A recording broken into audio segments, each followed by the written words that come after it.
Whitehaven and the Lord of Misrule, a Whitehaven Witches novella, written by T.J. Green and narrated by Diana Croft. 1. Briar Ashworth emerged from the herb room at the back of her shop, carrying a tray of Yuletide candles in vintage glass jars, and headed to the shelf she'd cleared for their display. Eli, the tall, good-looking Nephilim, was standing on a set of steps, hanging garlands of green leaves above the mullioned windows. Briar smiled. "Eli, they look fantastic." "You've outdone yourself, Briar. The shop will smell of pine and cedar for weeks." She shook her head as she placed out the candles, talking more to herself than Eli. "I can't believe it's almost the solstice already. Where has the year gone?" Completing the display, she put one of the candles on the long counter where they served their customers and lit it, inhaling the rich cinnamon and nutmeg before appraising her shop's decorations. They had started decorating in the middle of November, but saved the biggest decorations until a week out from the solstice. Fairy lights twinkled along the shelves, as well as sprigs of greenery, and she felt the green man stirring deep within her as Yuletide loomed. A decorated Christmas tree was placed in the window, beyond which she could see the lights of Whitehaven. As usual, the town had entered into the celebrations with enthusiasm, and the shop windows and streets were decorated with a mix of the traditional and pagan. It was early on Friday morning, and the day looked gloomy already. Dark clouds filled the sky, and when Cassie, one of the ghost hunters, burst through the door with coffees, a blast of cold air followed her. "Sorry," she said breathlessly, her cheeks red from the wind. "I got waylaid by Stan." She handed Eli his coffee as he stepped off the ladder. "He's on his way, so be prepared. He is wearing the oddest costume." Stan was a Whitehaven council member, and he loved to officiate at all of the town's pagan events as a pseudo-druid.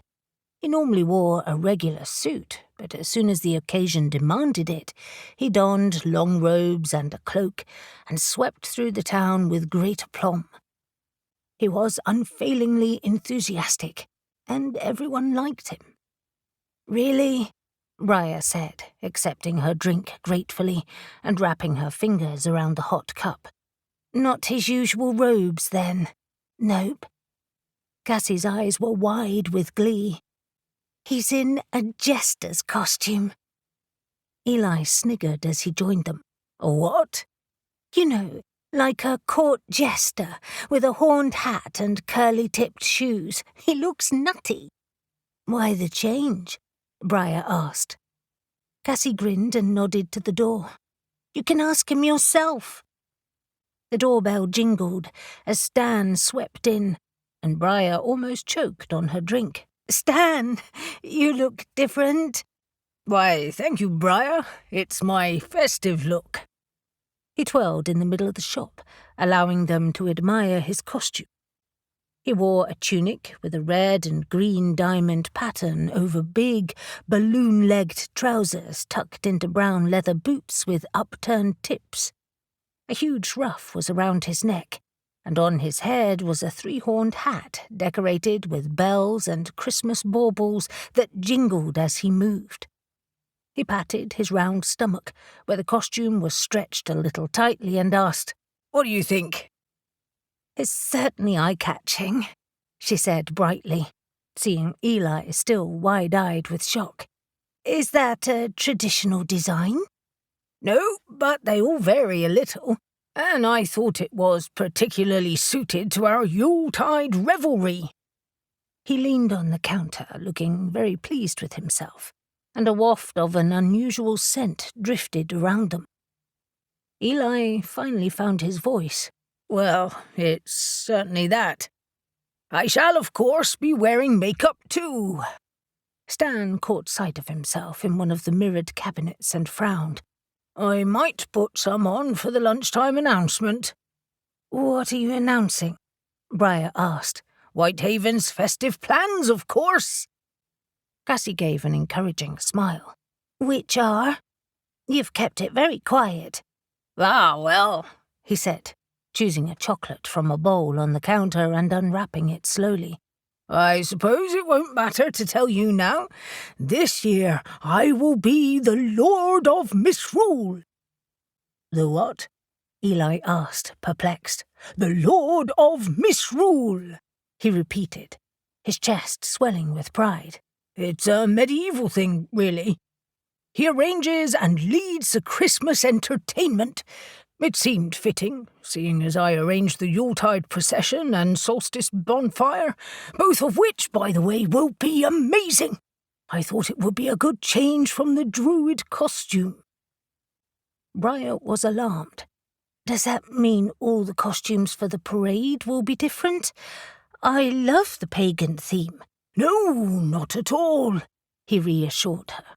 "It will be the same, in principle, as will the bonfire. We've been planning those for weeks.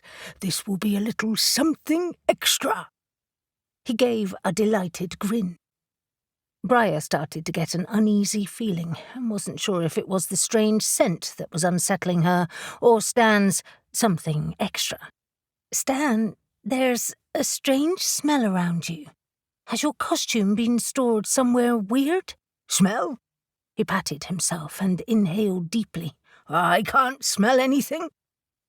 Cassie and Eli leaned over the counter too and sniffed, and Cassie looked at Briar. "No, nor me. What kind of smell?" Briar felt horribly awkward. "Well, I'm not sure. I can't quite place it. Eli, what about you?" He started to look troubled too. "I can smell something, but it's very faint. Maybe it's just mothballs?" Briar shook her head. "No, it's not mothballs." "Ah, well, I can't linger," Stan said, shrugging off their concerns and heading to the door. "I only popped in to check on your decorations and let you know I'll be in the town square later if you want to find out more." And with a gleaming smile, he left, his bells jingling wildly as his head bobbed. "Are you okay?" Eli asked Briar. "You look worried." "I don't know." She struggled to explain. "I feel unsettled somehow, and that scent." She took a deep breath in. "It's gone again. It was definitely Stan." "I wouldn't worry," Cassie said brightly as a customer entered the shop. "It's probably just a bit musty." But as Cassie spoke to their customer, Briar couldn't shake the feeling that something was very wrong. Avery inhaled the aroma of frankincense and sighed with pleasure. "I love Yuletide," she declared to Sally and Dan. "Me too," Sally agreed, as she adjusted the decorations on the Christmas tree in the middle of the main shop window for the umpteenth time.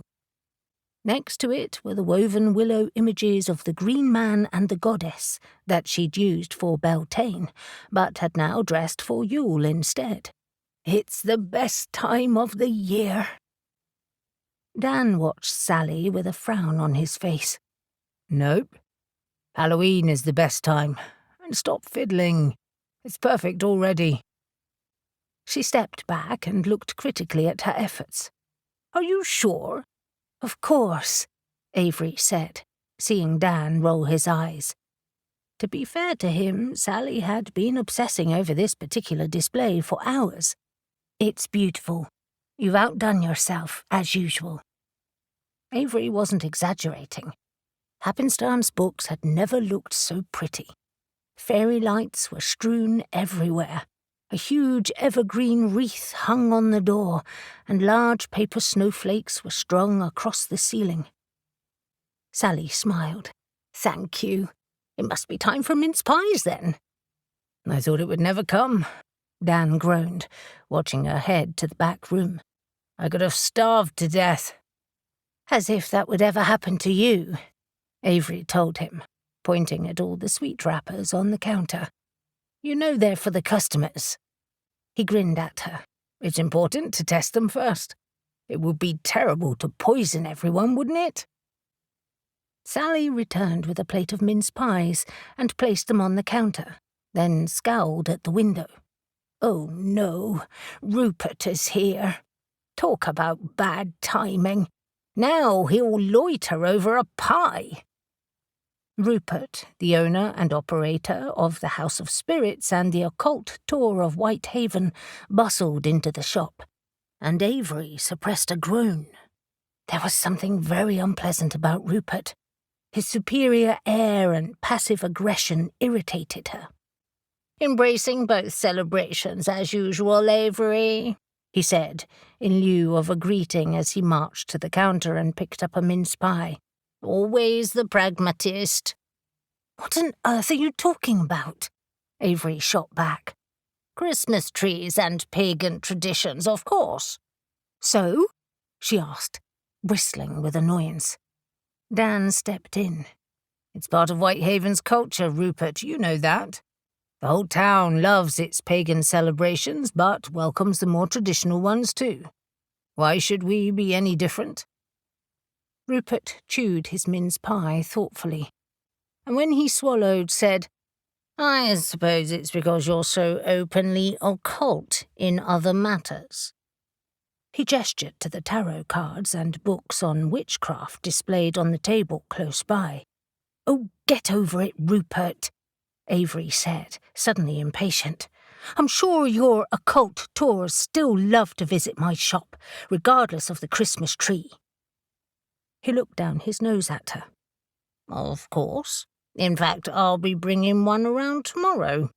It will be later than usual, as I have an event at midday." His eyes glittered with smugness. "This year's Christmas events will be very interesting indeed." Rupert's deep-set eyes bored into hers with an extra bite of malevolence. "Really? Will you be dressed up as the Christmas donkey?" Sally almost choked on her pie as Rupert grimaced. "No. Something far more interesting than that. You should come to the square tomorrow at 12. Then you'll understand." Taking another mince pie, he swept from the shop, leaving all three of them seething. "Cheeky bastard," Sally said. "I hope he chokes on it." Avery watched him struggle in the wind outside the shop and decided to add an extra gust just to mess with him. In seconds, Rupert's mince pie was snatched from his hand, smacked him on the forehead, and then landed on the ground. He looked shocked for a moment and then glared into the shop, but Avery was already turning her back on him to apologize to Sally. "Sorry, Sally. That was a waste." "Not really?" Dan said, laughing. "That lady's dog is already wolfing it down." What was Rupert alluding to? "When he told us to go to the square tomorrow?" Sally asked. "I've no idea, but Stan has that announcement happening today, right? Maybe there's another tomorrow."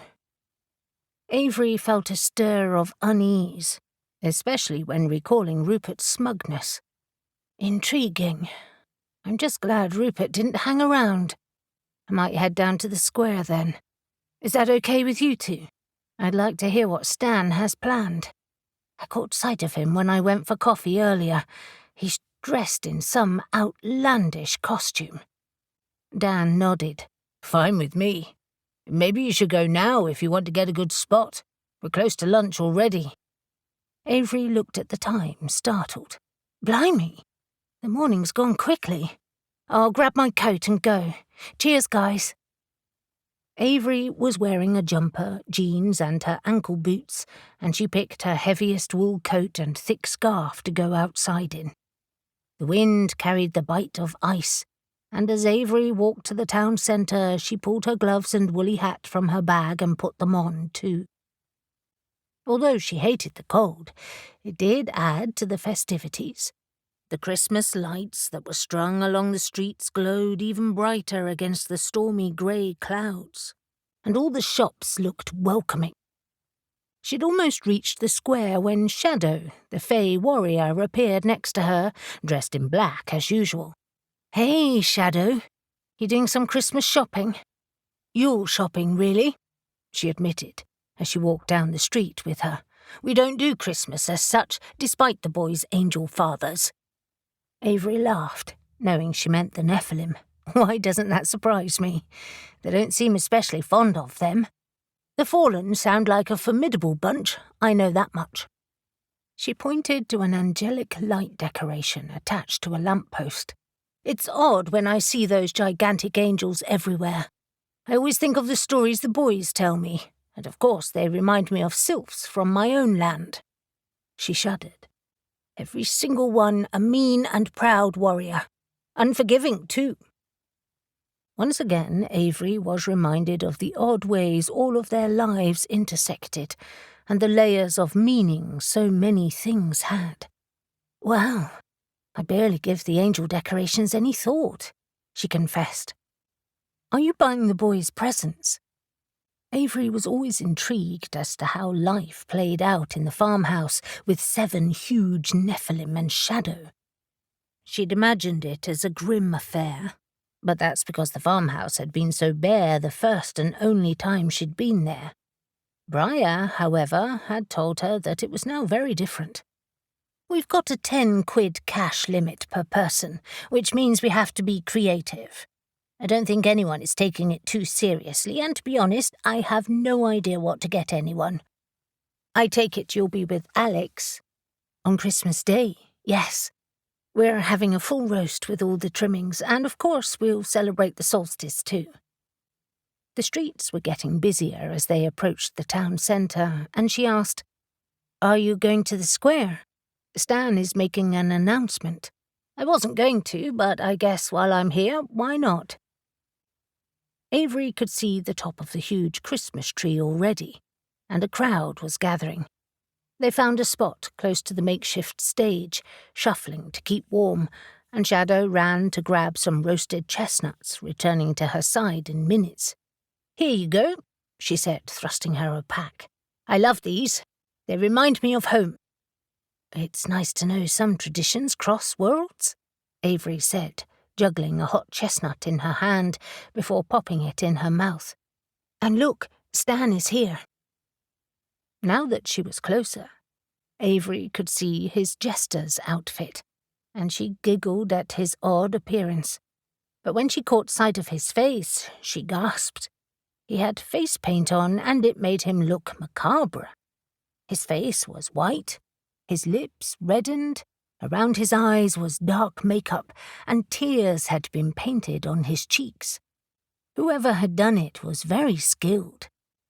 She thought the onlookers must have thought so too, because the crowd silenced very quickly as Stan stepped up to the microphone. Welcome, Whitehaven, he shouted, receiving a cheer in response. This year's Yuletide celebrations will have a twist, as you can probably see from my costume. Shadow murmured in her ear. He looks like a demonic clown. Please don't say demonic, Avery whispered back. I'm already worried. Stan continued. Before I begin, however, I want to reassure you that the solstice parade and bonfire will continue as normal. The Holly King will lead the march through the town with his regular outlandish following, and this year he will be played by... He gesticulated wildly, and a man appeared on the stage next to him, waving and grinning. Mr. Jago Hammett, the head chef at the Wayward Sun. Avery gasped. That's Alex's chef. I wonder if Alex knew. Jago was large and portly, with a wicked sense of humour, and she had no doubt he would make a good Holly King. As long as I can still get great food in there, Shadow said, it will be fine. So, next Saturday, Stan continued, ushering him off the stage again, we'll start the procession at 4 p.m, where you can see Jago in all his finery. But now for our new plans.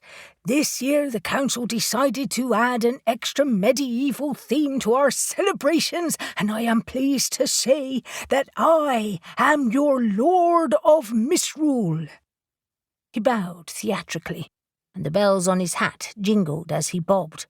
"Tomorrow on this stage at midday I will announce my Court of Fools, a group of 5 men and women who shall preside over Whitehaven with me for the next 12 days and nights until the solstice. I shall appoint my Lady of Misrule, the Master of the Hunt, the Grand Master, the Royal Fool, and—" he lowered his voice dramatically, "a confessor. We shall put stocks in the square, and those who have not been good this year will be put into them." He wagged his finger at the crowd, who fell into perplexed silence, and seeing the crowd's obvious concern, he rushed on with a devilish grin. "But we shall also celebrate those who have brought joy to Whitehaven." A weak and baffled cheer arose, but it was clear that everyone was as confused as Avery. Stocks? A court? It sounded like some medieval nightmare. But Stan hadn't finished. "On Sunday we shall lead the wassailers to Raven's Wood in the first of our formal Yuletide celebrations, and I urge you to join us. But that's all for now. I leave you with our Morris dancers, and I shall see you tomorrow." And with that, he swept off the stage, and the Morris dancers filed on. Avery turned to Shadow, dread seeping through her. "Oh, crap. I've just realised what Rupert was on about." "Rupert? Oh, the occult tour man," Shadow said, her confusion clearing. "What's he got to do with this?" Avery remembered his malevolent look and satisfied smugness. "I think he's in Stan's court." 2. Alex was pulling what felt like the 1,000,000th pint of the day when Avery slid onto a bar stool at close to 6 on Friday evening. She looked worried as she pulled her hat and gloves off and patted down her hair. He leaned over the bar and kissed her cheek. "Give me a minute and I'll be right with you." "It's fine, don't rush. I'll check the menu," she said, giving him a wan smile. "Are the others coming?" She meant the other witches, and he nodded. "They shouldn't be too much longer. I've reserved a table in the back room. I thought it was a good idea, because honestly, today has been mad." Fridays were always busy in the Wayward Sun, but perhaps it was Stan's announcement at lunchtime that had made it seem busier than usual. Or maybe it was just because there were only a couple of weeks from the solstice and Christmas. Locals and tourists alike had been pouring through the door, and mulled wine and cider were selling fast. Most of the tables were full, and Marie, one of his barmaids, was already serving early evening meals. He quickly finished helping his current customer, and then leaving Z and his new barmaid Petra, hired for the Christmas rush, to deal with the customers. He returned to Avery at the end of the bar. "Why are you looking so worried?" "Rupert again." He sighed. He didn't like Rupert either, but he particularly needled Avery, and no matter what Alex said or she did, she couldn't seem to shake it. "What's he done now?" "Have you heard Stan's plans for this year? His Lord of Misrule thing?" He laughed, recalling his visit mid-afternoon. "Yes, he came in wearing that crazy costume." "So you've heard about the court?" He poured her a glass of mulled wine and placed it in front of her. "To be honest, it's been the hot topic in here all afternoon." She groaned. "I have a horrible feeling that Rupert will be a member." He shrugged, trying to reassure her. "So? It will just be some silly fun. But Rupert looked so—" She grimaced. "Malevolent." "Avery, the man is an annoying idiot, but it doesn't mean anything. And Stan is harmless." She sipped her wine and seemed to relax. "This is lovely, thank you. And yes, I'm sure you're right. He just pushes all my buttons." "He pushes lots of people's buttons. But he's not going anywhere, so we have to get used to him. And his tours bring in extra business." While they chatted, Elle joined them, looking as glamorous as ever, and especially festive with her dark red lipstick and matching nails. "Are we talking about Rupert?" she asked as she took a seat. "Yes," Avery groaned, repeating her concerns. "Ah, yes, the court. What is that about?" Far from looking worried, Elle appeared excited. "Maybe we could put Rupert in the stocks and throw rotten vegetables at him." "I already threw a mince pie at him," Avery confessed with a giggle. "Why don't you two head to the table?" Alex suggested, pouring Elle her usual pint. "And I'll join you soon." As soon as they left, Alex headed into the kitchen, and the heady aroma of food and heat hit him. While he wasn't particularly worried about Rupert, he thought it might be worth talking to Jago about the new celebrations, in case he knew something they didn't. Although it was bad timing. He'd only arrived half an hour before for the evening shift. There was no missing Jago once he clocked in. His booming voice carried across the kitchen, and he was already teasing Georgia, the young chef. "Hey, Jago," he said, heading to his side. "Seeing as you're this year's Holly King, do you know much about Stan's new Christmas plans?" Jago's face was already flushed from the heat as he checked the orders. "Not much, apart from the fact that I think he's lost the plot." Alarmed, he asked, "Why'd you say that?" Jago barked an order behind him and then said, "Have you seen the stocks he's organised?" "I've heard about them." Jago huffed. "Bloody massive thing. It's going right in the square. I'm already saving all the vegetable scraps for him." He nodded behind him to where a large metal bin stood in the corner of the kitchen. "He's been asking all the restaurants." Alex frowned. "Why does he need so much? He's planning to put someone in them every day, from what I can gather. It's part of the whole topsy-turviness of the Lord of Misrule." Jago frowned at him. "I thought you knew all about this kind of thing." Alex blinked, confused. "What kind of thing?" "You know, old celebrations, solstice stuff." "But this isn't solstice stuff. It's a medieval thing, isn't it?" Alex had looked it up online that afternoon. He shrugged. "I guess so. From what I can gather, Stan thinks this is the chance for ordinary folk to target the rich, business owners or the independently wealthy, and let their employees have their own back." "Hold on," Alex said, starting to feel nervous. "Business owners like me?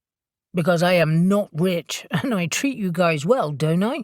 "Of course you do," Jago grinned. "But it's just a bit of fun. That's the whole misrule thing." Alex decided he needed to do some more research. What about his court? What's that for?" "They help decide who goes in the stocks, or can nominate someone.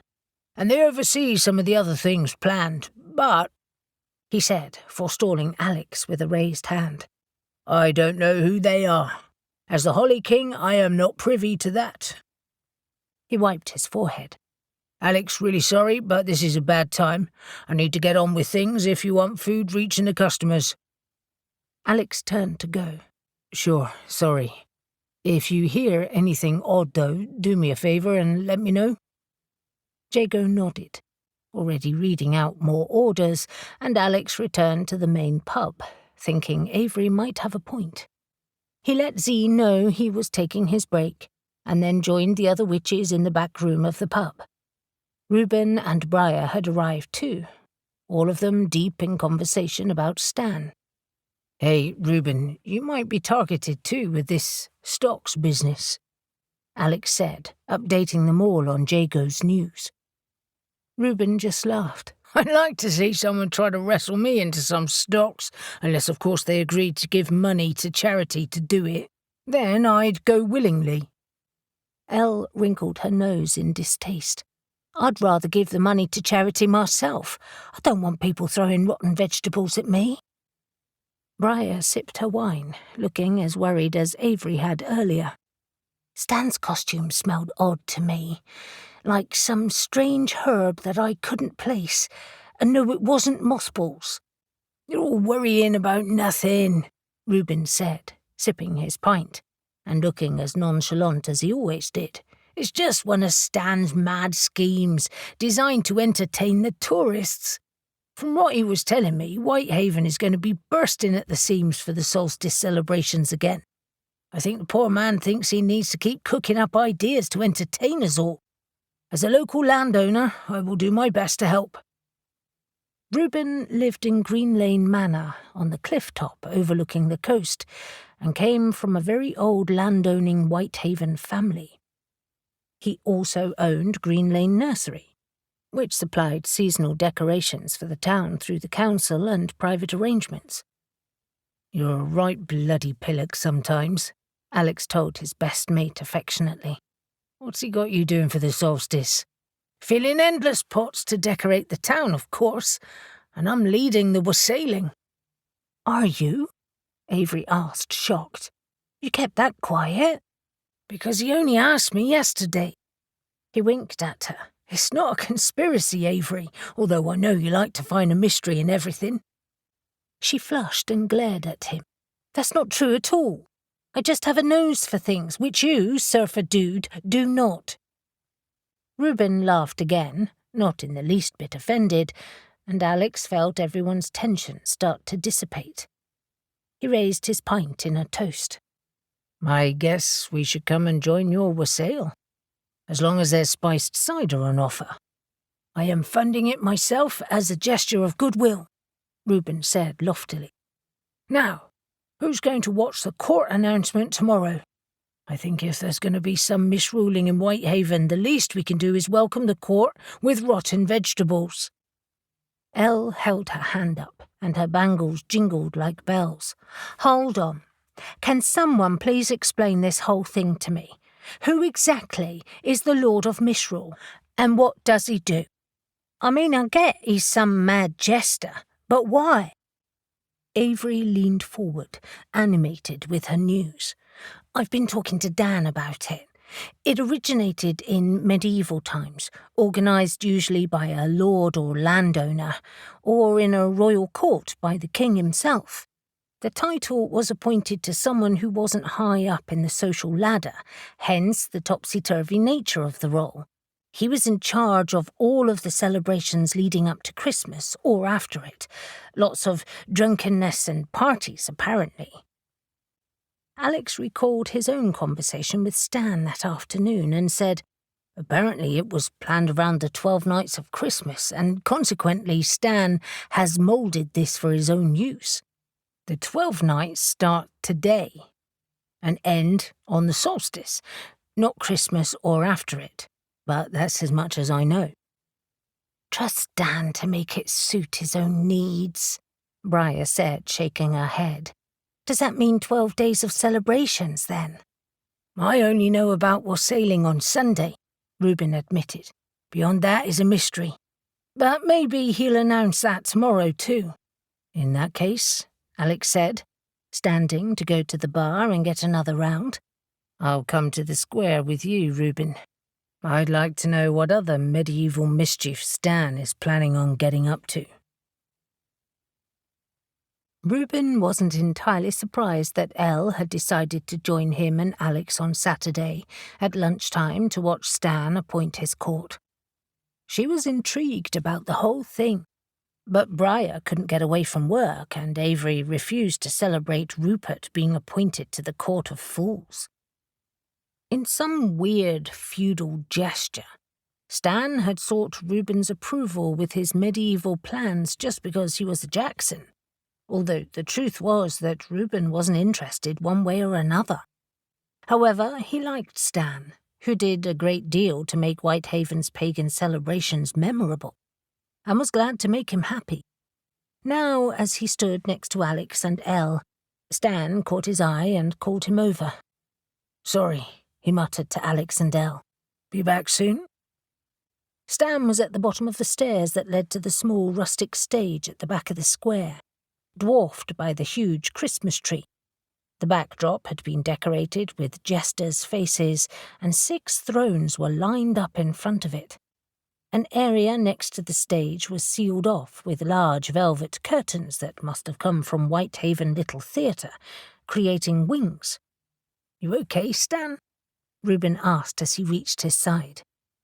He tried not to look alarmed at Stan's face paint, which was once again quite macabre.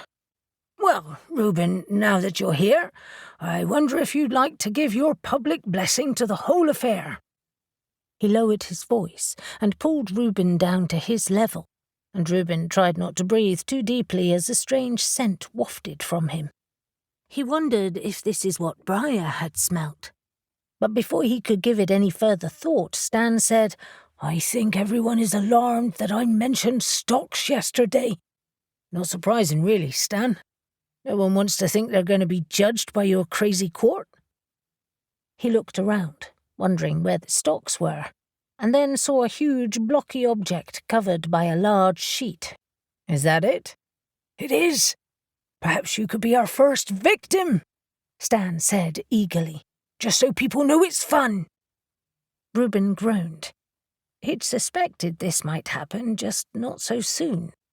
"If I have to, but reassure me first that you won't be dragging people into it. The stocks are purely voluntary, yes?" "Of course, it's fun," Stan repeated, his round face looking shocked, which, with the effect of his makeup, was all the more horrific. "What will you be throwing at me?" He pointed to the black bin behind him with a lid on it. "Just old scraps of veg, please." Stan's eyes widened as he appealed to him. "And who's throwing stuff?" "Anyone who wants to." Reuben seized his moment. "Only if they give to charity first. If you rustle up a bucket, I'll say yes. In fact," he said, thinking this would be a good way to help Stan's cause, "I insist that the whole stocks thing is for charity." Stan clutched his arm. "Brilliant! Thank you. You announce me, and I'll announce the court."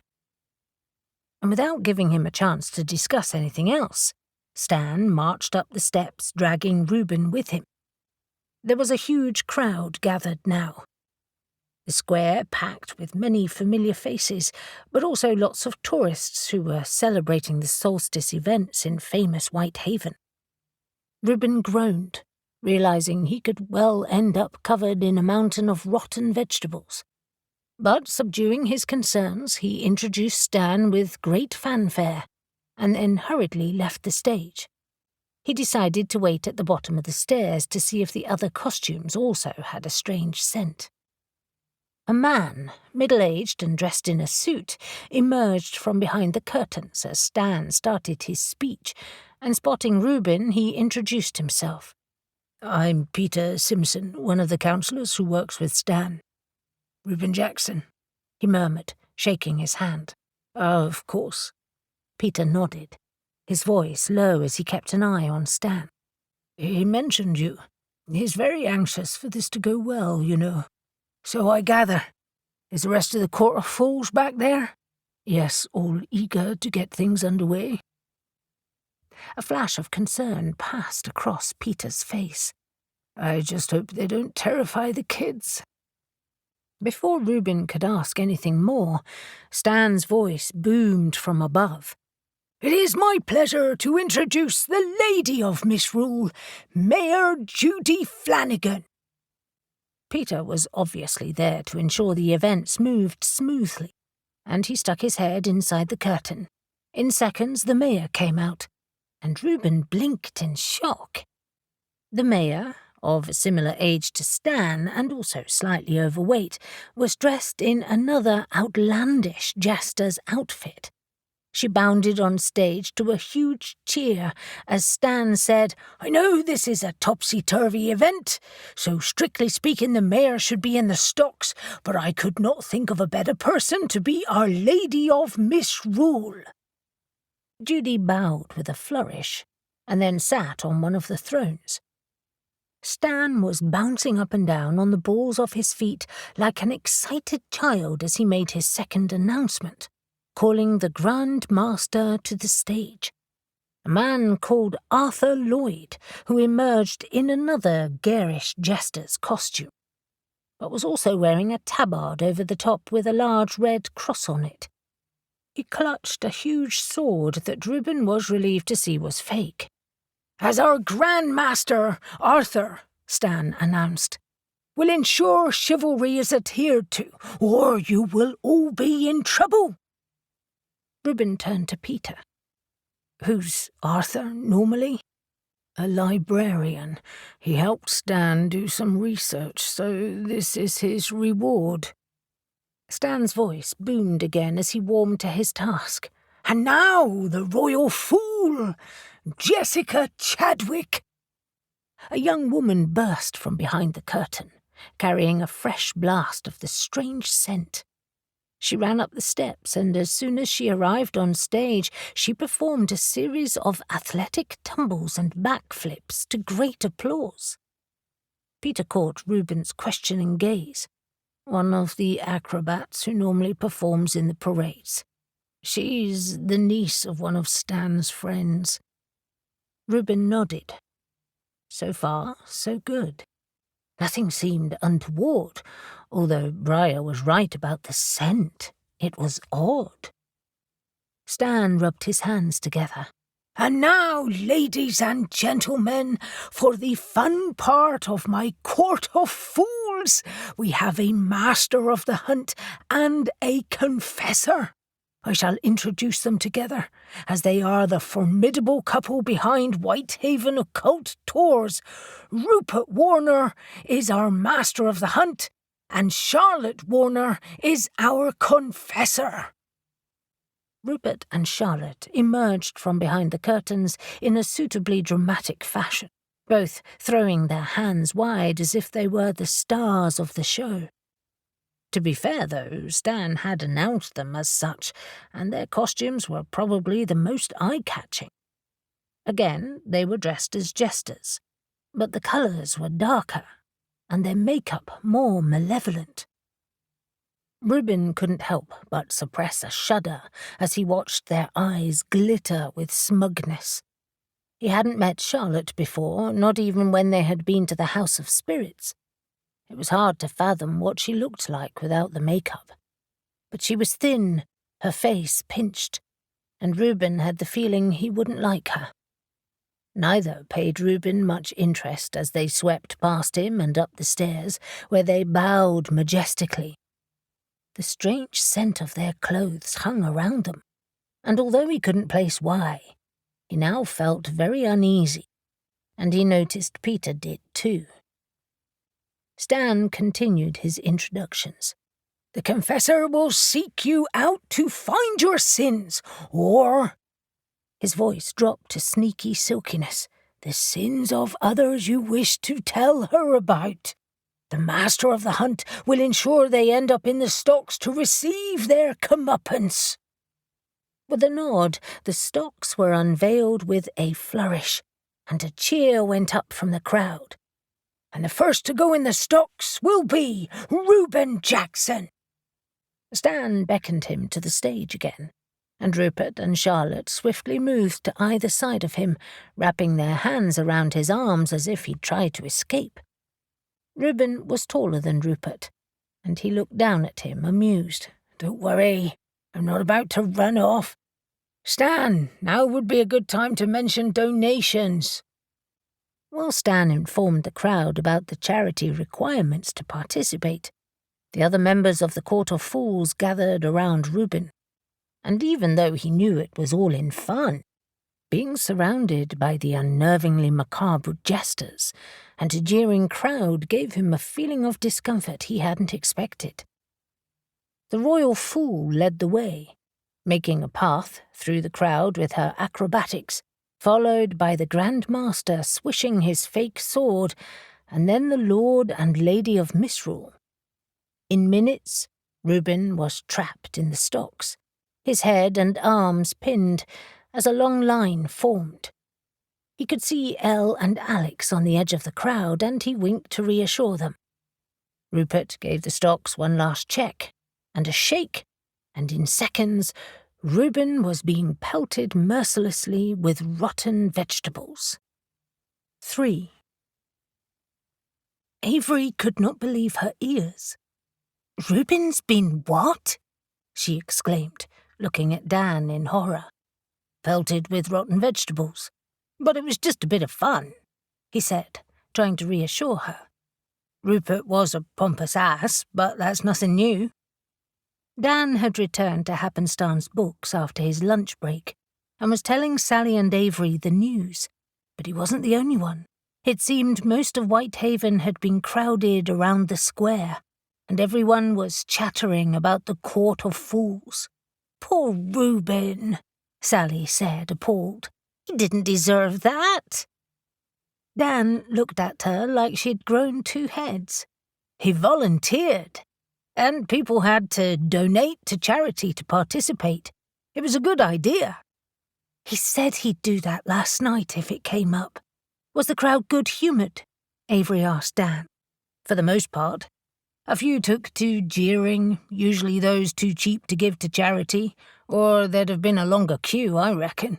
But Reuben was fine. I could hear a lot of people talking about who they'd grass to the confessor." Dan's cheerful countenance disappeared. "I must admit, I really didn't like Charlotte. Which is unfair, I know, but she seemed a bit malicious." "Well, she is Rupert's wife," Sally reminded him, ever unforgiving. "I think a large part was the makeup.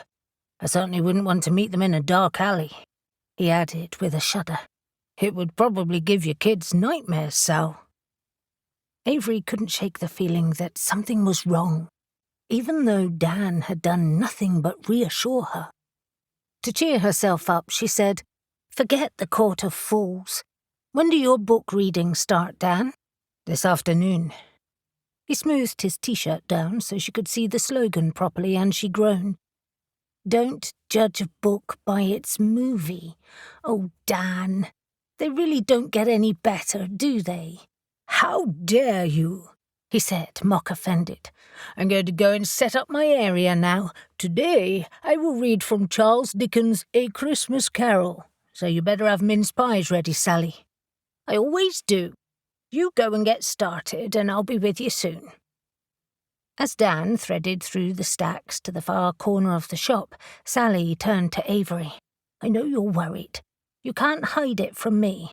And I think you're right to be. Do you?"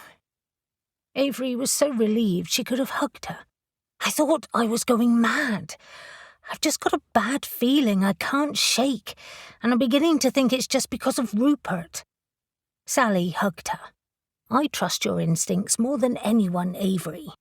Do me a favour and add to our protection, would you? I can always sense it afterwards, and it makes me feel all snug." "All right. You finish working with Dan, and then I'll head to the back room to do it." Avery eyed the shop as Sally joined Dan, its comforting familiarity soothing her, and she inhaled the frankincense incense she was burning. She just needed to keep busy. There was plenty to do around the shop. Shelves to restock, including the witchcraft books, as well as Briar's candles and Elle's seasonal jewellery that also sold well. For the next hour, she focused on restocking and serving customers, enjoying their cheer and excited chatter, especially when the reading nook began to fill up. "This is looking promising," Sally said, sweeping her hair up into a ponytail as she prepared to hand out her ever-present mince pies. "Look at how many people are here. Everyone is obviously feeling festive, especially after the lunchtime shenanigans." Avery headed to the window to look out to the street. It was already growing darker, and the skies were crowding with heavy clouds again. "I wonder if we'll have snow later." Sally stood next to her, pursing her lips. "Hopefully not until the wassailing is over. It might put people off." Avery laughed. "A snowy walk could be the perfect thing. I've never seen Ravenswood with snow. I bet it's magical." "True, especially with mulled cider in hand." She frowned as she looked down the street. "Is that Gabe?" Avery didn't have to look hard to spot him. He towered over everyone else. His broad shoulders and dark good looks were eye-catching. "I think he's been shopping." Look at all his bags." Sally didn't answer. She was watching Gabe, mesmerized, and Avery asked, "Are you okay?" "He looks spectacular, doesn't he?" she murmured. "So majestic. He's so—" She stumbled over her words. "So beautifully calm, like he's carrying Christmas." "He's doing what?" Avery asked, thinking Sally had gone mad. She had never heard Sally talk about another man admiringly. Her husband Sam was her everything, although she had to admit that watching Gabe now, he did have a certain aura about him, and everyone else seemed to notice too. Heads were turning as he walked past, and Avery tried to recall if that was normal for Gabe. His height and good looks naturally drew attention, but today there was something different. As he crossed the street beneath the blue-white light of one of the large angel decorations, Avery gasped. She could see Gabe's wings, huge and magnificent. They folded behind him from his shoulders to his feet, and then, in a blink, they disappeared again. Sally clutched her arm and whispered dramatically, "Did you see his wings? I want them to come back." Avery could hardly breathe. "You saw them too?" Avery couldn't turn away, and she saw Gabe hesitate as he stepped onto the pavement and noticed everyone's stares. He smiled awkwardly, nodding to the watchers, and then a small child broke free of her mother's clutch and threw herself at Gabe's legs. She watched wide-eyed as he extricated himself and then hurried to her shop as if he'd spotted salvation. In seconds, he was inside and scanning the room. Quickly seeing them, he headed to their side. "Something weird just happened." He smoothed his hair and checked his clothes. "Do I look odd?" "You look magnificent," Sally said weakly. "Well, thank you," he said, his voice rising uncertainly. He realized other customers were staring too and lowered his voice. "Avery, what is happening?" "I have no idea, but maybe you should come with me," she almost squeaked. Up close, there was a nimbus of light around him. She virtually dragged him across the shop, dazed stares following them, until they were safely in the back room. She leaned against the door as if to stop hordes of people from following.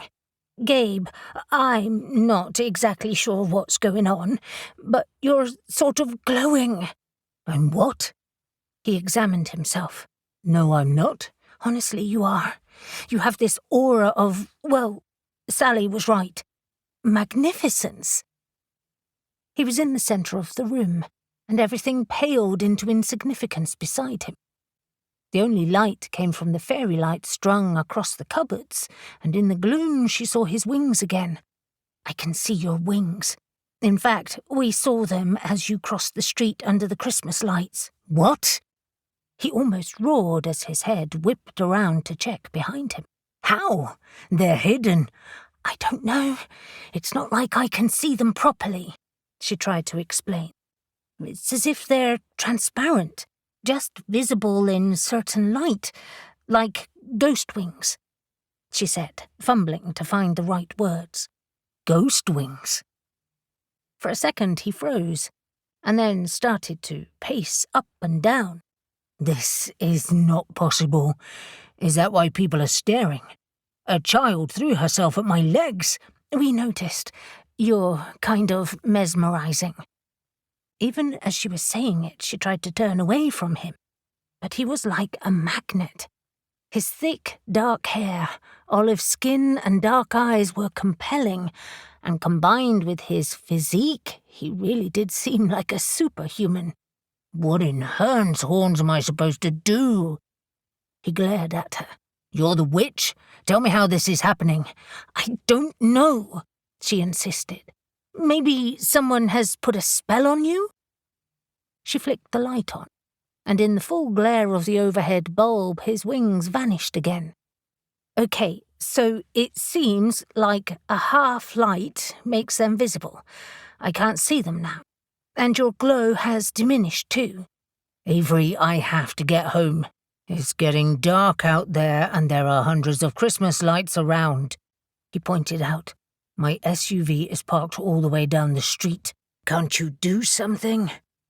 Don't you have a type of glamour, like Shadow? He looked at her like she'd gone mad. Not really. And the one I have on my wings currently isn't working. Okay, she said, thinking quickly. I can cast a glamour spell on you that should last until you get home. But I suggest you don't linger. No shit. He started to pace again. What could have done this? How can I control it if I can't even see that it's happening? And then something else obviously struck him. My brothers are working today. What if this is happening to them? Well, they work with witches, so let's hope they deal with them. I will help you. Elle was sipping her afternoon coffee and nibbling on a slice of cake behind the counter in her shop, the Silver Bow, when she spotted the Grand Master and the Royal Fool across the street. She'd been unnerved at lunchtime when she'd seen Reuben hauled into the stocks, despite the fact that he'd winked and laughed. The Court of Fools was undeniably eye-catching, and they all seemed to play their parts with relish. The crowd had loved it, and quite a few had put money in the charity bucket to participate. By the time it was finished, Reuben stank and had to head home for a shower. But Elle had noticed that Briar was right. Stan had passed very close to her at one point, and she scented an odd odour around him. Something musty but spicy that she hoped was a remnant of where it had been stored. Stan seemed oblivious, running around with glee and thrilled that so many were participating. She studied the Grand Master and the Royal Fool. They were playing their parts well. The Fool was cavorting around, throwing in a few tumbles and cartwheels, and the Grand Master strode around like the chivalrous knight he was supposed to be, his hand on his hilt as if he would draw his sword at any moment. His tabard had a large red cross on it, like the Knights Templar, and Elle smiled as she watched him challenge a few teenagers loitering on the corner. She couldn't hear what he said, but whatever it was, they took it in good humour, straightening up from their slouching. Maybe it was the pretty young acrobat who had more sway because they were watching her avidly. Zoe, her shop assistant, the glamorous Wiccan witch, passed them laughing, and in seconds she arrived inside. They're a lot of fun. What are they doing? Zoe slipped her jacket off as she joined Elle behind the counter. He seems to be encouraging courtly behaviour, while also asking them to think about those they'd recommend for the stocks. She raised a beautifully plucked eyebrow. I hope no one suggests me. Stan said it's all voluntary, Elle said, repeating what he'd explained earlier that day. And besides, I'm sure no one would want to put you in the stocks. You're far too intimidating. I am not, Zoe said, shocked. Elle just rolled her eyes. You are polite, reserved, and always immaculate. I doubt anyone would dare. In fact, she took in Zoe's blunt bob, dyed scarlet on the ends and her well-defined eyes. You've definitely got a vibe going today. Zoe smiled mischievously. Don't I always? Yes, but... Elle paused, wondering how to explain it. It's like you're enhanced. Zoe studied her.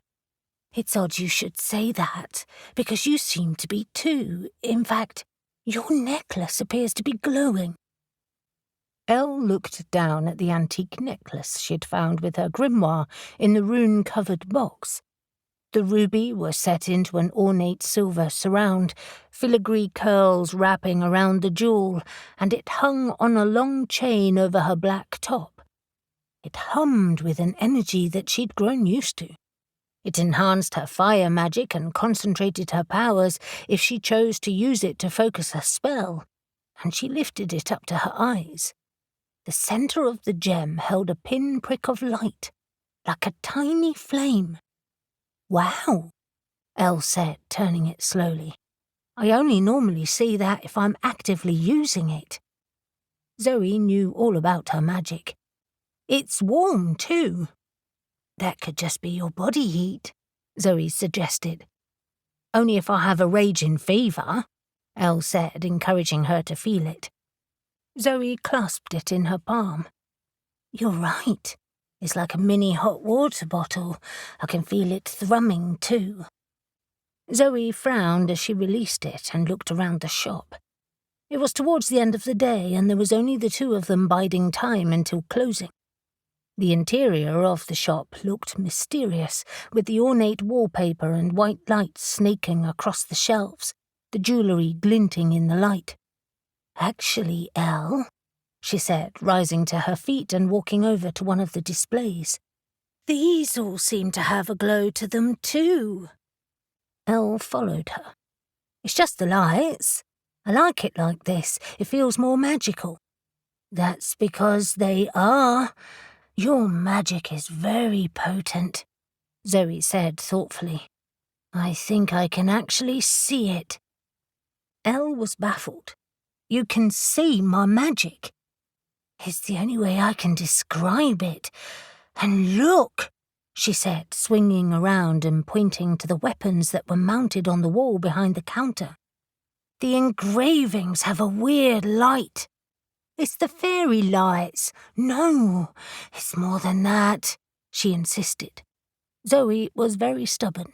Elle knew this after working with her for a long time, and she wasn't about to give up. "I have a suggestion. Close your eyes tightly, palms over them, and give it a few seconds, then try again." "Is this one of those weird prankster things you've got from the Court of Fools? Will you just humour me?" she asked, hands on slender hips. With reluctance, Elle closed her eyes and covered them with her palms, taking a few deep breaths and trying not to giggle. If a customer walked in now, they'd think they were both nuts. After a few seconds, she stared at the weapons again and almost squealed. "By the goddess, they are glowing!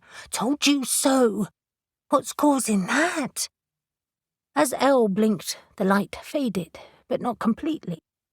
Instead, all of the jewellery imbued with magic spells of some kind or another emitted a silvery light, and she turned to Zoe with dismay. "Bloody hell! I have no idea." 4. Shadow tied Caelan to a tree at the edge of Raven's Wood, close to Whitehaven Castle, and joined the gathering wassailers. It was late on Sunday afternoon, and the light was already fading, but the castle grounds were a hive of activity. Reuben and Stan would soon welcome the crowd, and the Holly King would lead them to the orchard that was part of Raven's Wood, ready to bless the trees for a fruitful year's harvest to come. A few stalls had been set up, selling snacks, mulled cider and wine, and the Morris dancers were already rattling their bells as they entertained the gathering crowd. Stan and his court of fools were mingling with the gatherers, and Jago, the Holly King, was also dressed in his finery. Shadow smiled to see so many people wearing pagan greenery, a few carrying drums. She hadn't expected there to be so many people there. She'd participated in similar celebrations in her own world, admittedly with dryads taking a much more central role than they would today, but she was eager to be a part of the Whitehaven celebrations regardless, especially since she visited Raven's Wood several times a week, sometimes with one of her brothers, other times alone. It was always different, every single time. The paths changed and twisted, leading to new groves or unexpected rises or hollows. And even now, in the depths of winter, there were trees that hadn't shed their leaves. Her gaze encompassed the castle ruins, the wood stacked for the solstice bonfire, and the steel-grey sea beyond, and she pulled her cloak tight around her neck. She didn't often wear it, as it was decidedly otherworldly to charge around on horseback with her cloak flying behind her.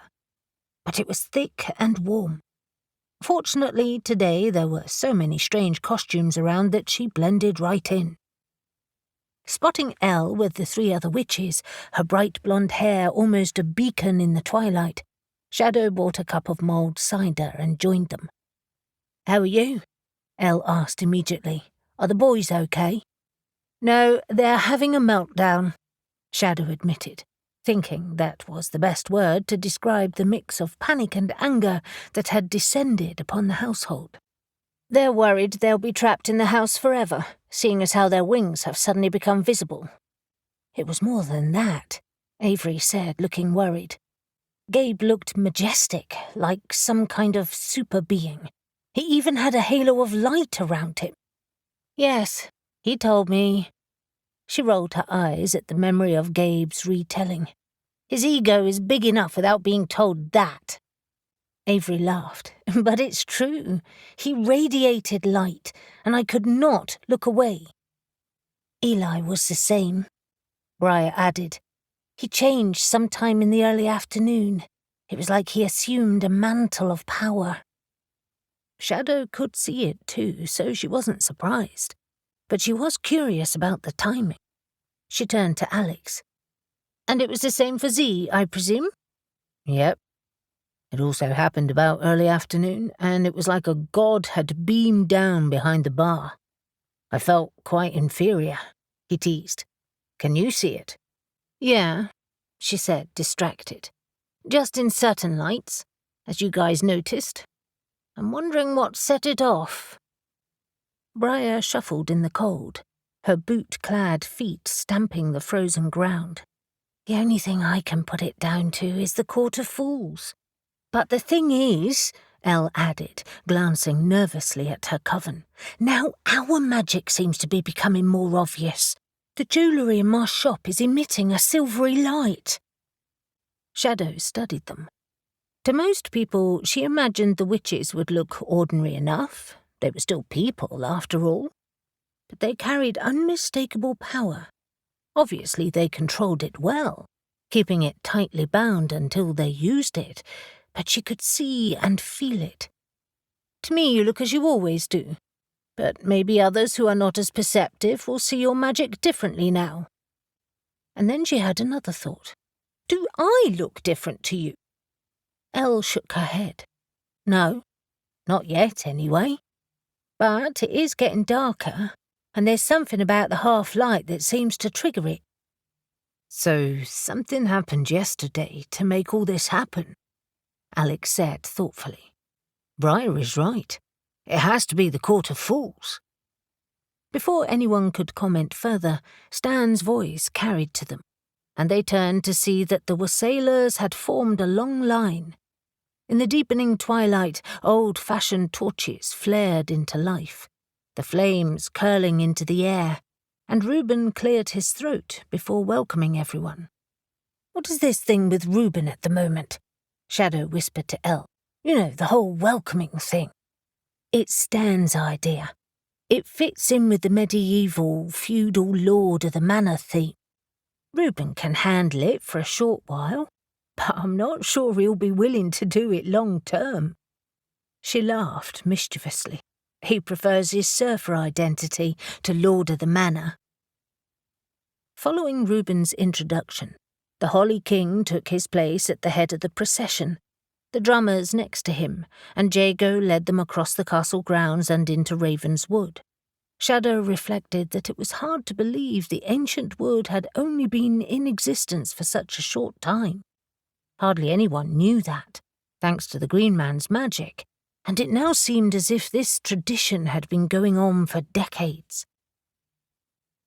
The witches and Shadow fell into step with the procession as Jago led them in an old wassailing song, and as the darkness thickened, and the bells and drums marked time with the rising voices, Shadow felt the wood change as they passed beneath the branches.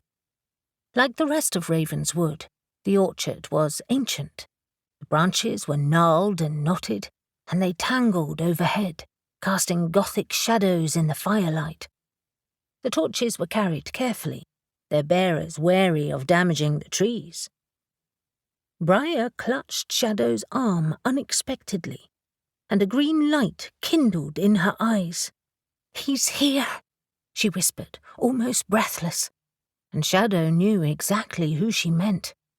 "I feel him," she nodded, sensing him tug at her fey magic that she kept as tightly bound as the witches did. The green man was a watchful presence, his joy bubbling over as they progressed farther into the orchard.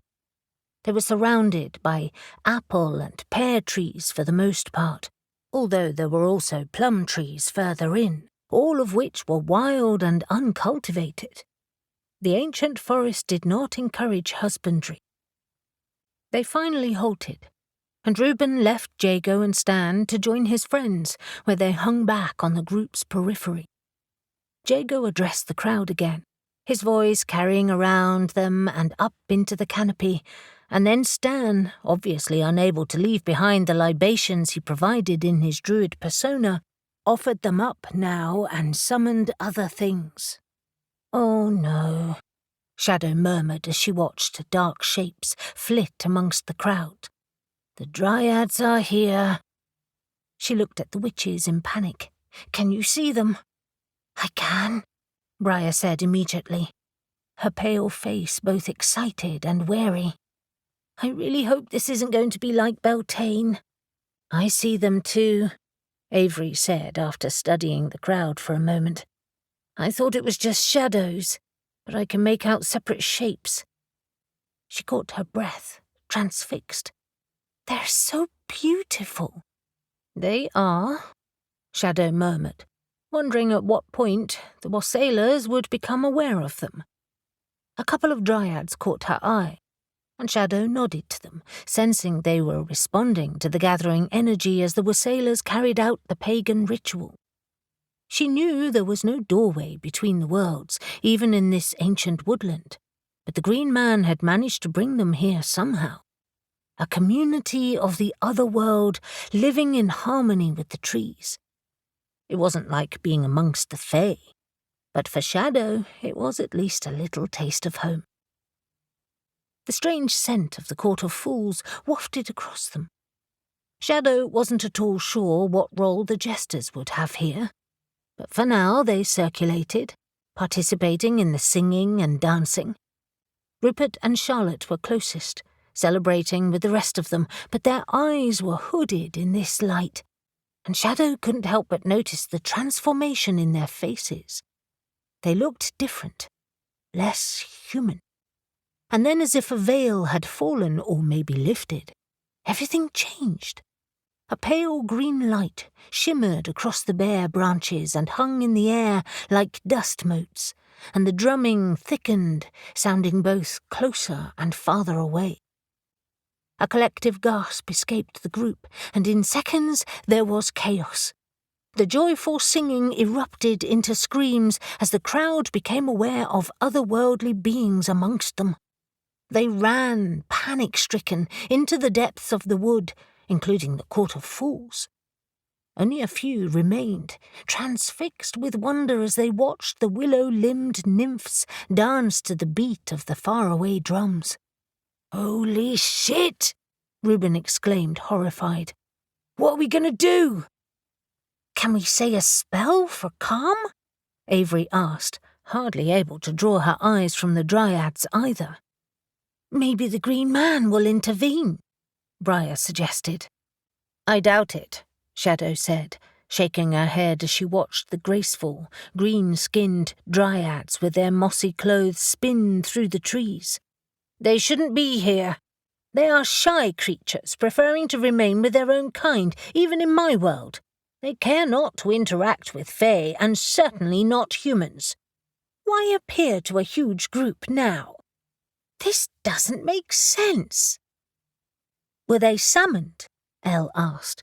"I mean, I know we didn't do it, but could someone else have?" "Like who?" Alex asked, also with an eye on the dryads. "And how do we explain this? The whole town will be rife with gossip if they haven't gone mad." he added with a worried look at the few people who were still transfixed.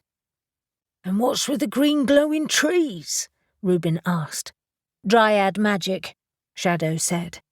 "They are essentially tree spirits. We're seeing their connection to the forest." She fell silent as she watched them spin dreamily around, weaving effortlessly through the wizened trunks, oblivious to the wassailer's screams that pierced the early darkness of a winter's night. "There's only one way to stop this, and that's for the dryads to return to the trees. And they'll only listen to me." She turned to the witches. "While I deal with these, maybe we should round everyone up, and probably also let Newton know to send some local police. If we leave someone stranded, they could freeze to death out here." It was hours later, before Alex returned home with the other witches. Shadow was planning to ride home on Caelan, but when they left, she was still in Ravenswood, talking to the remaining dryads. "That was not the way I imagined today would go," he said as he handed out beers. "This news will be everywhere tomorrow." And that meant endless speculation in the pub that he'd have to try to downplay. "Thanks," Elle said, gratefully accepting a drink as she settled on the sofa. "But there is a theme to this weekend's madness. Have you noticed?" Avery was lighting the fire, but she looked up from her spot on the rug. "The Court of Fools? Well, yes, that, but more so the fact that magic is being unveiled." She paused to let it soak in as everyone looked at her. The Nephilim's magic, my magic, potentially yours, and now the Dryad's magic. And I saw Shadow's glamour waver in the wood, too. Briar groaned, her hands over her face. "You're right, Elle. My balms and lotions and candles could all be shimmering with magic right now. What does this mean? Who's doing it?" "Is there another witch in Whitehaven?" Reuben asked. The fire was blazing, and Avery stood and warmed her back against the flames. "It's possible, I guess. Maybe someone is intentionally trying to make life harder for us." "It could just be harmless mischief," Elle suggested. Alex grunted. "Harmless? Did you hear the screams earlier?" He ran his hands through his hair, feeling the tangle of twigs and leaves from where he'd been caught in branches as he hunted for the wassailers. "I just hope the police managed to find everyone. We all know that Ravenswood is hazardous at night."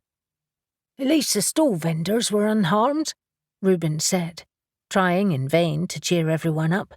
"In a couple of days' time, this will be one of those great Whitehaven tales everyone will share, just like the Walk of Spirits." "Let's hope Newton thinks so," Briar said softly. "He was furious when he arrived." "He was just worried," Avery said, trying to reassure her. "I'm sure he'll be here soon. He said to order him food." "Speaking of which," Reuben said, leaping into action, as they all knew he would at the mention of food, "shall I order a selection of curries?" After a chorus of agreement, he rang their order through while Briar said, "All of this has to do with the Court of Fools. It's the only new thing to happen in Whitehaven." Alex dropped into an armchair, suddenly weary. "True. All the other celebrations have been going on for years. Well, except for things in Ravenswood. Could its magic have reached the town?" Briar shook her head. "No, it's too far out, and besides, the events were triggered before today." "And you're sure none of you have been trying out new spells that might have got out of hand?" "No," Elle said certainly. "Why would we want to reveal our magic?" She held up her antique ruby necklace. "This is still glowing. In fact, it's getting stronger. I'm going to have to take it off tomorrow. How can I wear it to work?" "But what about your other jewellery?" Briar asked. "Won't they be the same? So far, they're not as bad as this." "But it's old," Avery pointed out, suddenly excited. "Inherited from your witch ancestors. And our magic, in general, is old." Alex recognised that spark she had when she had an idea.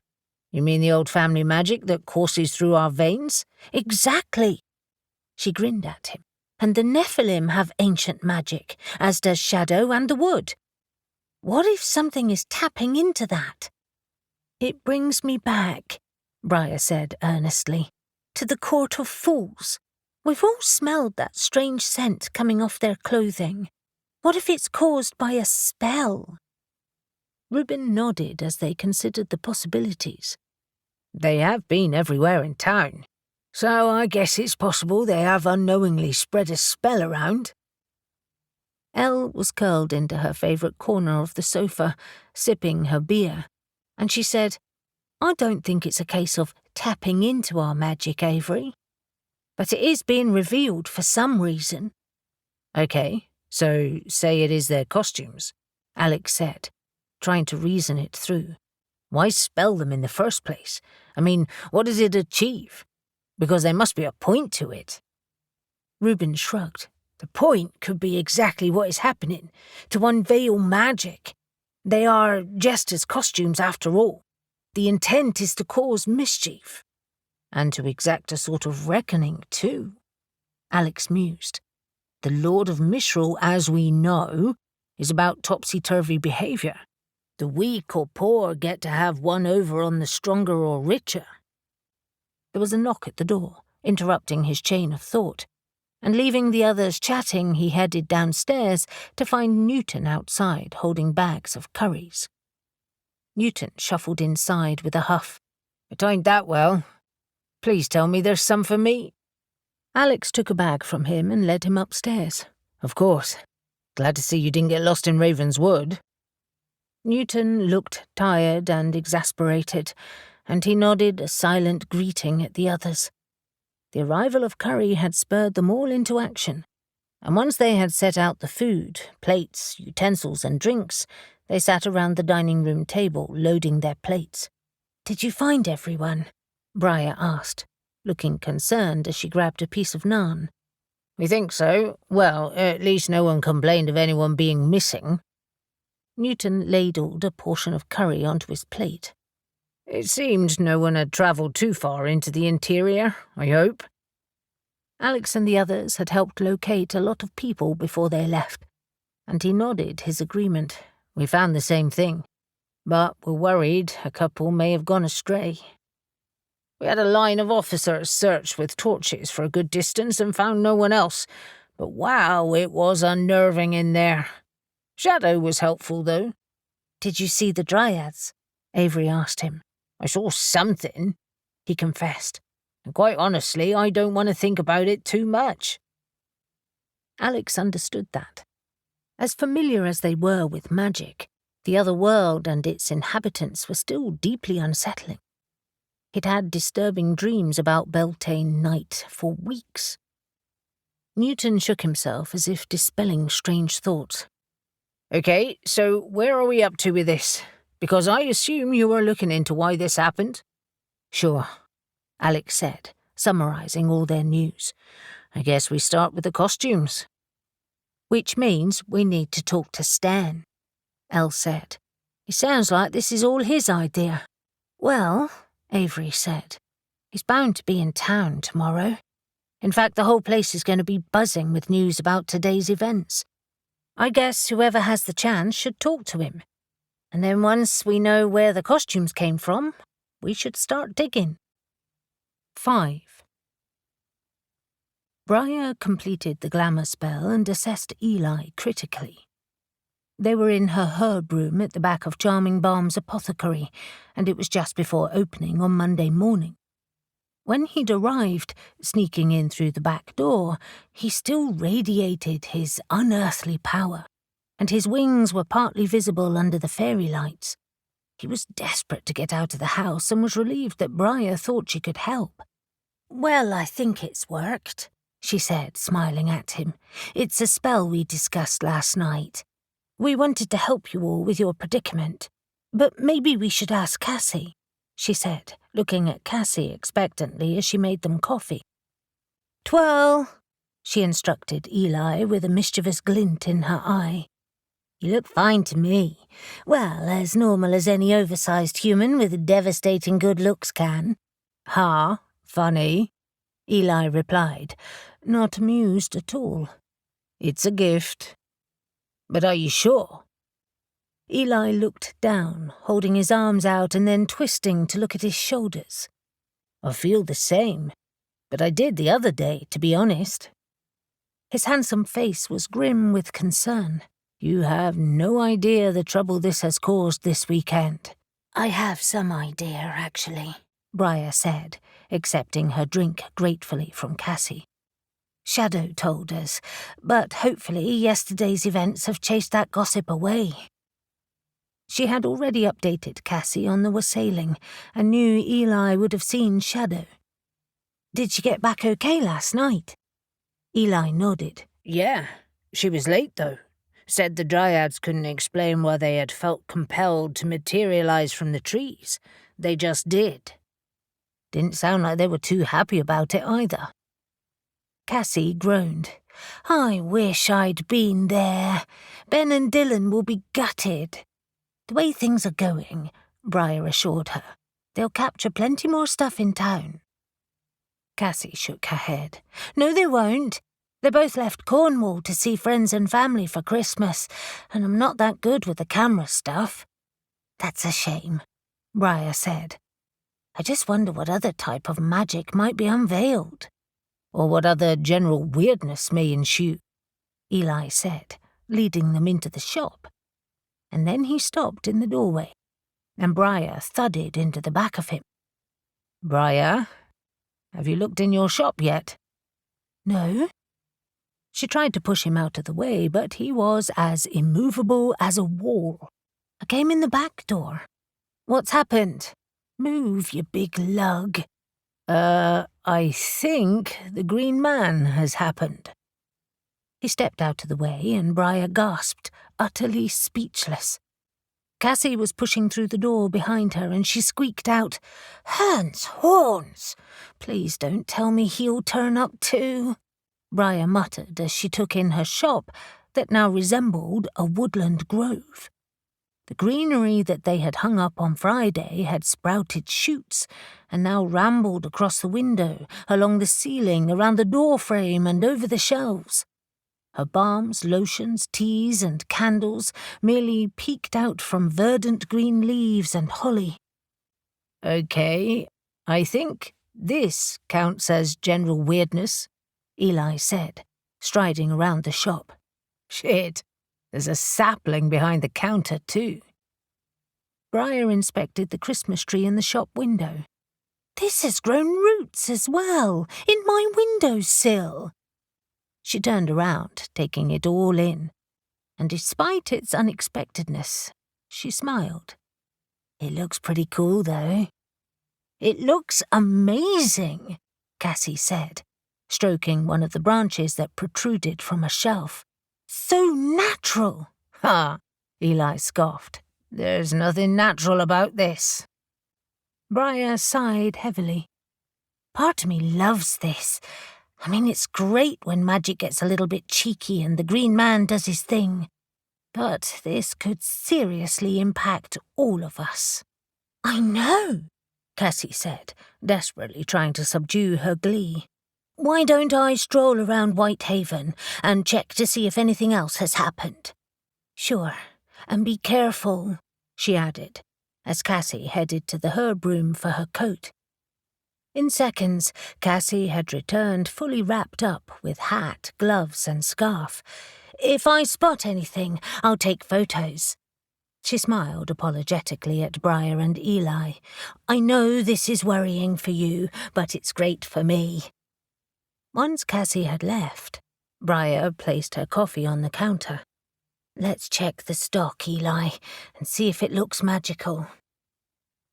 And how will that look exactly? Eli asked, already heading to a display. I don't know. Sparkly, glowing, distinctly not normal? She frowned at him. This is odd for me too, you know. For the next 10 minutes they opened all the products, relieved to find that everything looked as it should. Some good news then, Eli said. For now, but this seems to be escalating. What if customers use my products and something happens at home? Well, seeing as you only wish good things for people and make positive spells, nothing too ominous should happen. Except maybe someone losing 10 years in wrinkles overnight, and no one's ever complained about that. Briar settled behind the counter, spelling her cool coffee warm again. Whatever's happening is strong magic, Eli.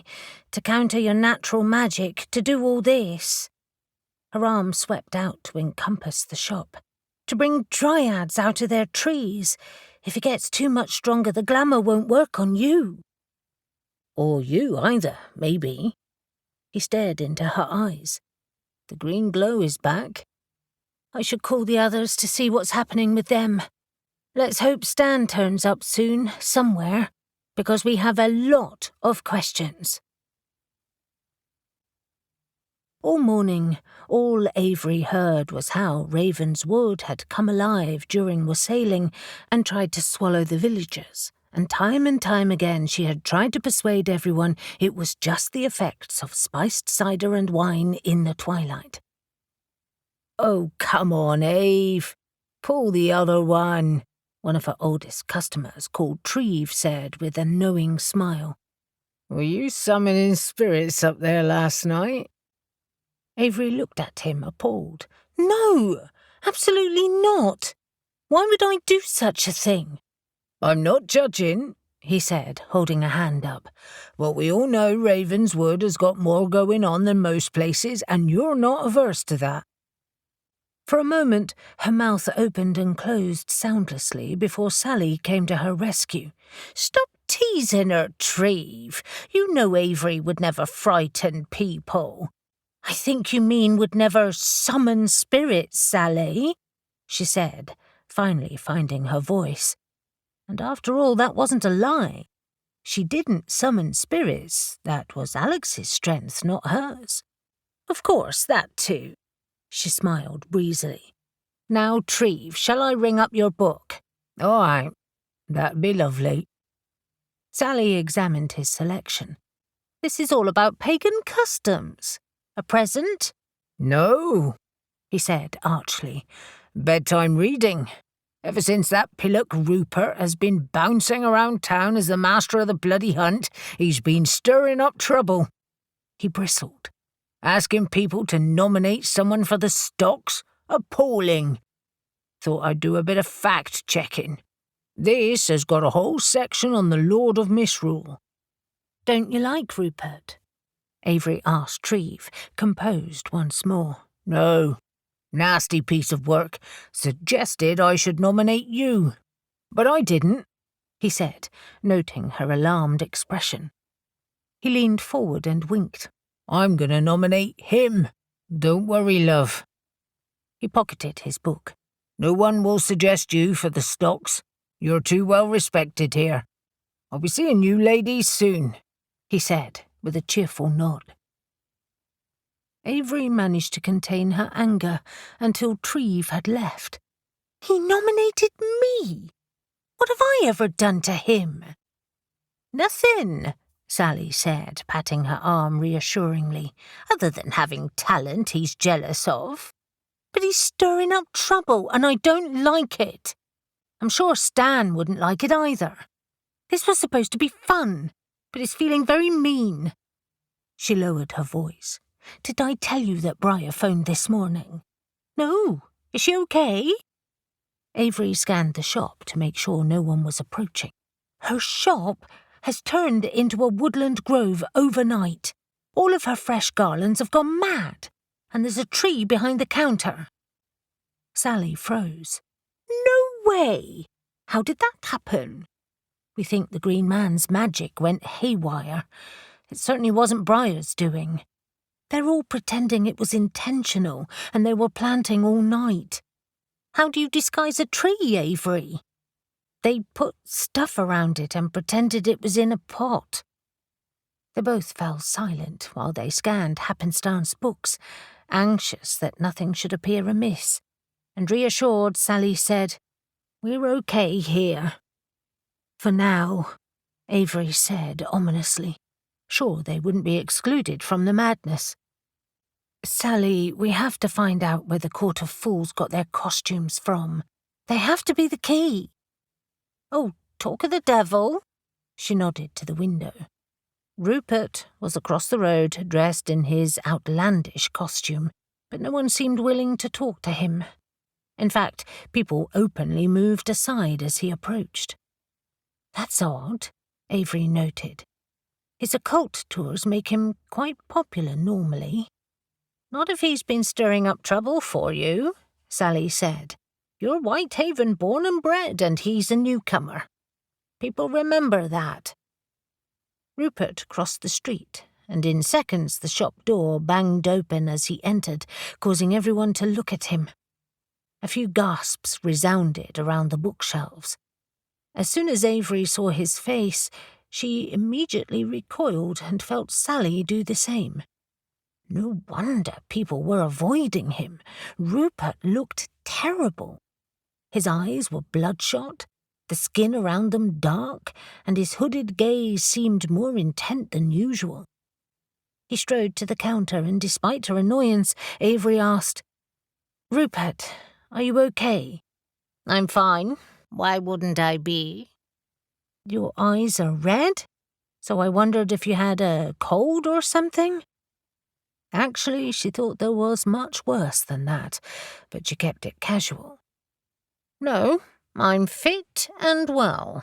Never felt better, actually." He sneered down his nose as he looked at her shop. "You seem busy." "We always are," Sally said smoothly. "Your costume really is amazing. Where did they all come from? I mean, I presume they were all found together. The Court of Fools, that is." The praise deflected his animosity, and he patted his costume, releasing a waft of the strange scent. "Yes, it is magnificent, isn't it? This was my favorite, so I kept it for myself." Avery frowned. "Did you find them, then? I thought they were Stan's." He glared at her. "Don't be ridiculous. This whole thing is my idea, but Stan insisted on being the Lord of Misrule, said it would legitimize the idea." "To be honest," Sally said sympathetically, "it really does. It puts the council's weight behind it, and besides, why worry? You have a great role and the best costume." She leaned across the counter. "My kids always need great costumes for schools and things. Where did you find them?" "Not in a fancy dress shop, that's for sure. It was an antique shop, very unusual, in Bath, of all places." "I love antique shops. Can you remember the name of it, just in case we decide to visit Bath for a long weekend?" she asked, wide-eyed with excitement. "Not really. Something about springs, I think." Sally was now on full charm mode, for which Avery was very grateful because she was still seething about his suggestion of putting her in the stocks. "I'm sure it will come back to you. I love Bath," Sally continued. "Such a beautiful place. Did you live there?" "No. It was a holiday. We found this shop quite by accident, and well—" He faltered in a very un-Rupert-like way. "It was odd, really. The man brought them out for us to see. It wasn't even like we'd asked for something like it. He just said we'd probably like them because we had such discerning taste." Avery tried not to roll her eyes as he continued. "We just couldn't resist them. They really were so special, and at the time we were thinking about the occult tour and wondered if they'd work for that." Avery had never heard him talk so much, so perhaps people had been avoiding him all day because now it seemed he wouldn't shut up.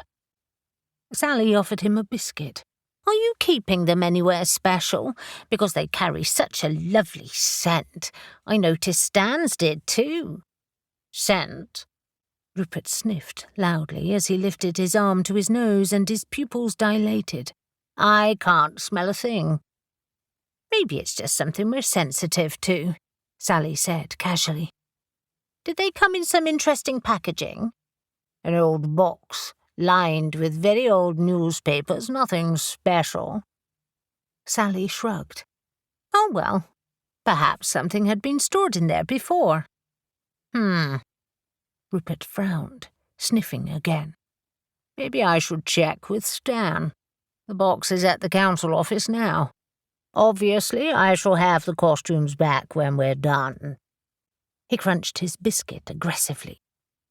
For the next few minutes, Sally chatted easily with Rupert until he eventually left them to it, and Avery looked triumphantly at Sally. You were quite brilliant. Sally grinned. Thank you, although it pained me to be so nice to the idiot. Was that useful information, though? Avery nodded slowly, thinking through the possibilities. Very useful. None of the court can smell their own costumes. Rupert's pupils dilated when he sniffed his arm, like he'd smelt a drug. And he looks awful. We need to see that box. 6. Well, at least no one was put in the stocks today, Elle said brightly to the other witches as she raised her glass in the wayward sun that evening. Cheers to that. Reuben chinked her glass. Great. So that leaves me as the only one who's been in so far. You were a good sport, Elle said, squeezing his arm. It made everyone laugh and alleviated quite a few fears. Newton grimaced. Not quite. A group of teenagers were caught mucking around with it the other night, and a couple of PCs had to intervene. The damn thing is padlocked at night now. He shook his head, annoyed. I can't believe it wasn't before. Briar smiled at him across the top of her wineglass. That's because Stan likes to think the best of people. He's a bloody idiot. Elle winced. Newton was crankier than normal today. But that wasn't surprising. The wassailing event had stirred up a lot of chatter around the town, and the police had been out for hours on Sunday evening. Newton continued to gripe, glaring at each of them accusingly. What other magical mayhem has happened today I don't know about? Just to remind you, Newton, Avery said, her green eyes flashing, that this is not our doing. I know. He stared into his pint. I was hoping for a less eventful Christmas, though. As usual, all 6 of them were seated around a table in the back room of Alex's pub. They didn't normally meet on a Monday evening, but the current crisis had changed that, and Elle was pleased they had. It seemed they were all anxious about the escalating events, and talking it through was helping. We all were, Elle said, reassuring him and thinking they also had their solstice celebrations to plan. But other than glowing jewellery, nothing else has happened today for me. I've turned a few extra lights on, and that has seemed to help disguise it. No glamour spell? Briar asked. Elle groaned as she recalled their early morning experiments. Nope. Magic of any kind just magnifies it. So, all day I've been trying to tone down my natural abilities. It's shocking to realise how much I use it without thinking. At least your shop hasn't turned into a woodland grove, pretty though that is. Briar looked at Alex.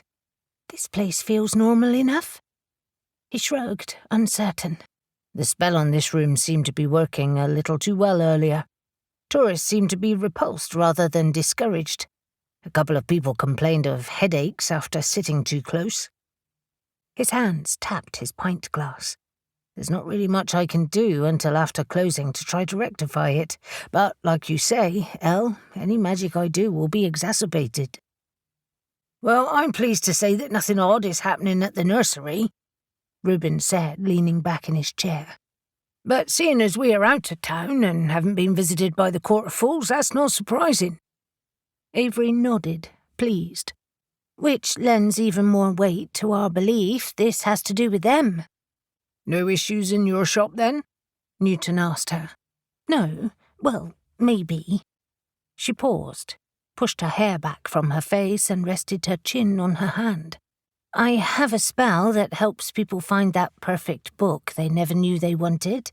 Nothing to make people spend money, it's more of a helpful thing. I don't do it for profit.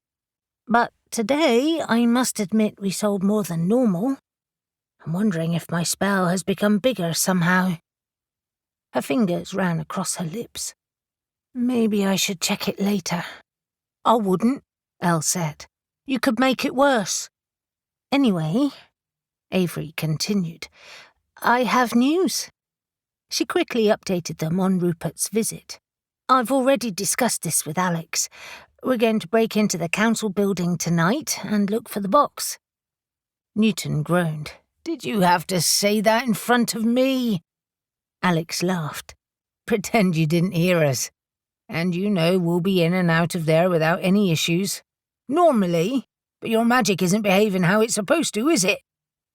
A flash of worry ran around the table, and Elle nodded. "That's true. But how else do we investigate the costumes?" "But what do you think you'll find?" Newton asked, puzzled. "A spell written in the box?" "It's possible.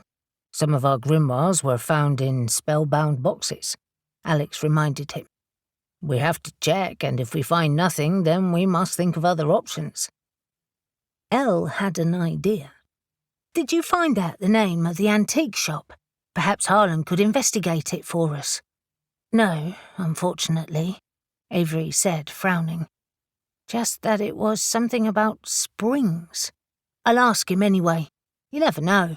The shop might have a reputation, and Harlan could recall it straight away."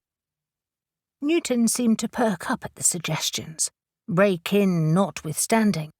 "Well, I guess it's something, but it won't stop the problem. Is there anything else we can do?"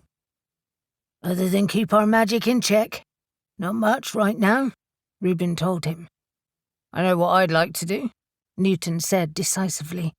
"I want to stroll around the town and get a feel for the place. I might see something you guys don't. Anyone want to join me?" "Not me," Elle said, shooting him an apologetic smile. "It's been a long day." "I'll come with you," Briar said, smiling. "Other than walking to the pub, I don't feel I've strolled around the town for ages. And it's so pretty at night." "Great," Reuben nodded, rising to his feet. "I'll leave you two to it later, but I will treat everyone to another round first." Whitehaven Town Council was situated in a 19th century building on a road off the centre of town. Solid, grey and unimaginative, it was perfectly suited to legislation and rules. Alex pulled Avery around the side to the staff entrance, her warm hand in his, and squeezed it reassuringly. "I'll disable the camera and then the alarm." "Are you sure we shouldn't have waited until after midnight?" she asked him, sounding nervous, despite the fact that they were well cloaked in their shadow spell. "I mean, I know there's no one around, but even so." The squat building of the town library was across the road, and on either side were office blocks, all older buildings, all deserted at this time of night.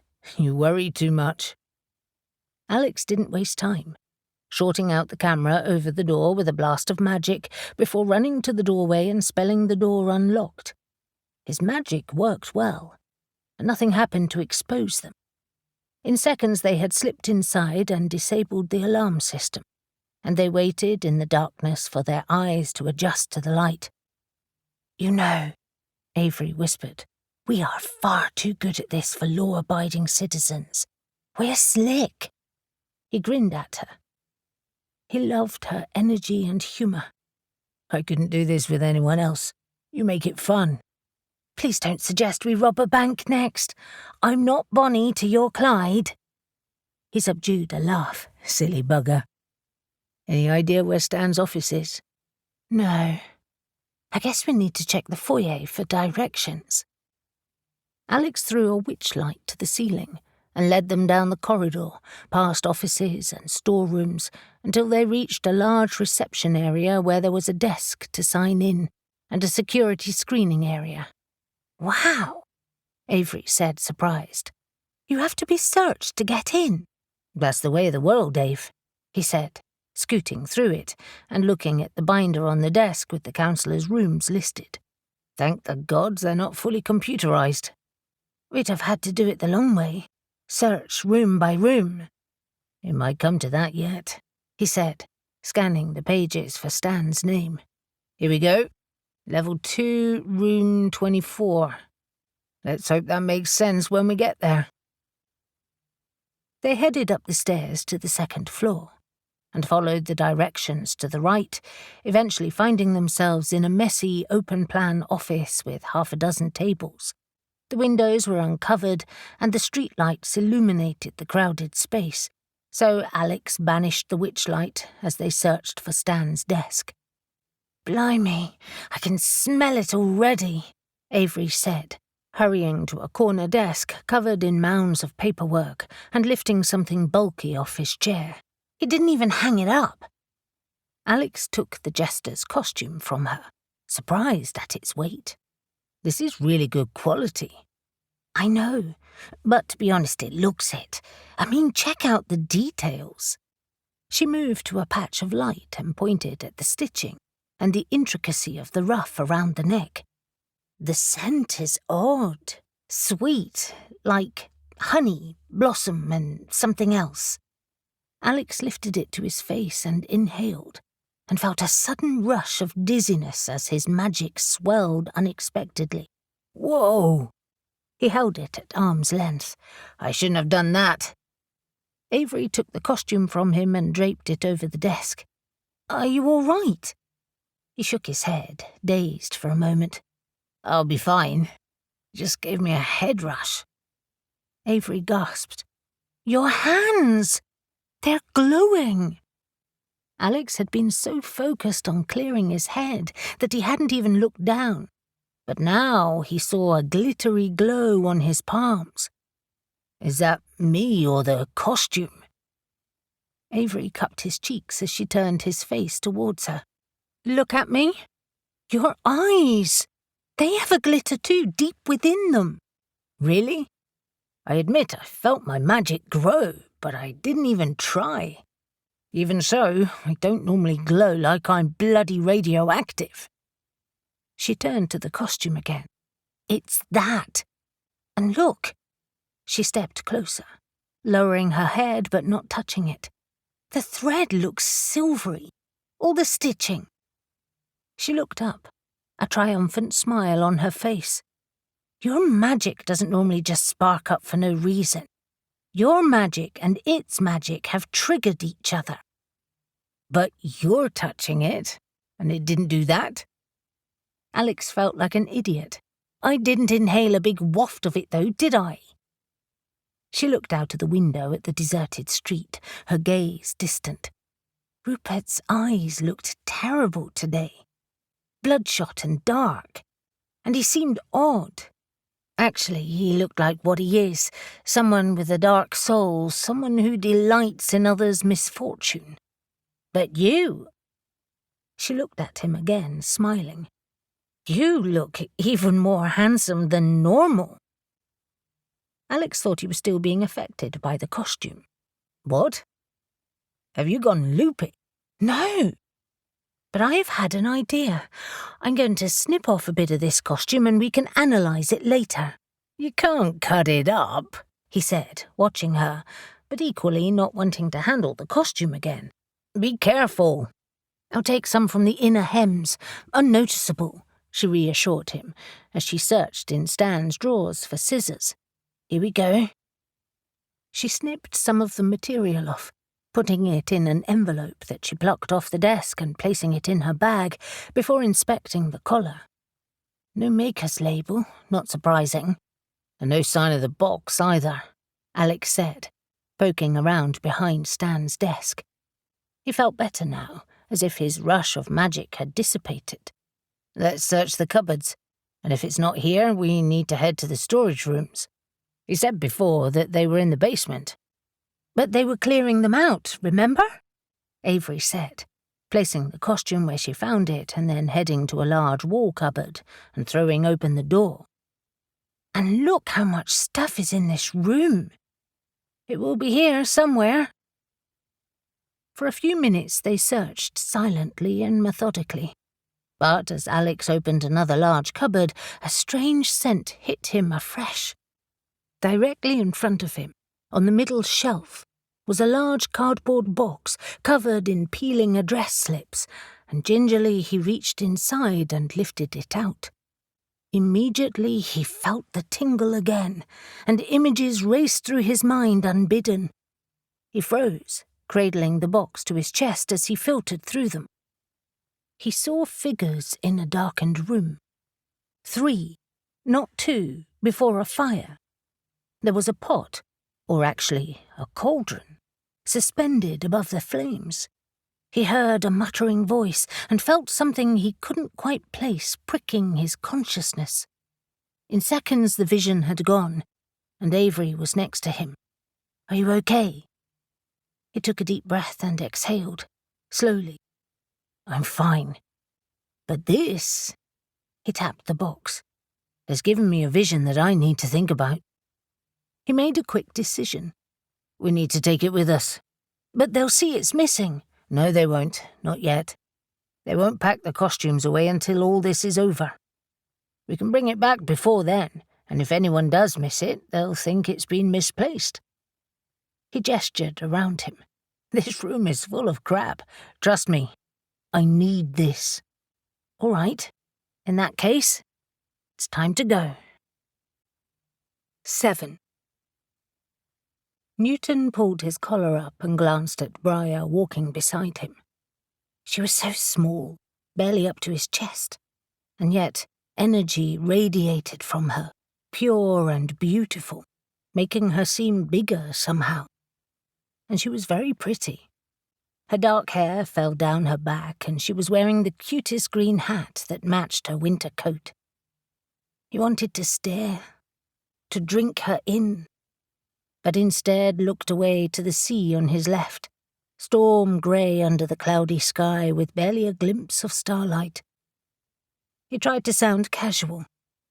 "So, how have you been? It feels it's been ages since I've seen you." "You see me all the time," she said, smiling up at him. "You know what I mean. On your own. We're always with people." She teased him. "Our friends, you mean?" "Yes, those." He tried not to sound resentful. As close as he was to the other witches, it was Briar he most related to. And it was Briar he had rejected, like a fool. It was why he'd suggested the walk, if he was honest. "I'm just saying, it's nice to see you alone for a change." "You too, Newton," she said softly. "And I've been fine, thank you. Business is good, life is good." "How's Eli working out?" "Amazingly. I'm lucky to have him. Customers love him, and he's taught me so many skills with herbs." She laughed, shaking her head. "Most people think it's the other way around. And while I'm sure I've taught him things, he has a wealth of knowledge that has been lost for generations. He's really enhanced my magic." "Good. It's nice to know they're not all murderers." "Newton!" She slapped his arm. "They are not murderers. They defend themselves and others when they need to. They're good men, kind men. I know they didn't have a great start in this world, but they are making up for it." Newton grunted begrudgingly. "I suppose so." "You know so." He smiled at her. She was never afraid to call him out on things. "Yeah, all right.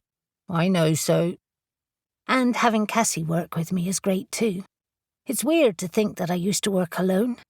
My current arrangement is so much better." "And what about you?" she asked, as they turned from the quayside and passed down the lane leading to the road that Whitehaven Little Theatre was on. "I'm fine, I guess. Muddling along as head of the bloody paranormal division." "You do more than muddle. You're good at it," Briar remonstrated. You listen to people and believe them, and Moore does too. You have no idea how much that means. You were clearly destined for it. I don't believe in destiny. You should. The fates have something for all of us. Our meeting you was fate. I love your optimism, Briar. I wish I could be so positive. He groaned inwardly. Why had he said that? It made him sound so miserable. Then again, he was sometimes. About everything. She slipped her arm through his and squeezed it, and it was as if an electric current had raced through him. You have a hard job. I couldn't do what you do, all that death and dealing with the grieving. But you must remember the positives too. Your friends, great colleagues, the fact that you're well respected and have a very interesting job. Yeah. But I go home to an empty house every night. He met her gaze with a weak smile.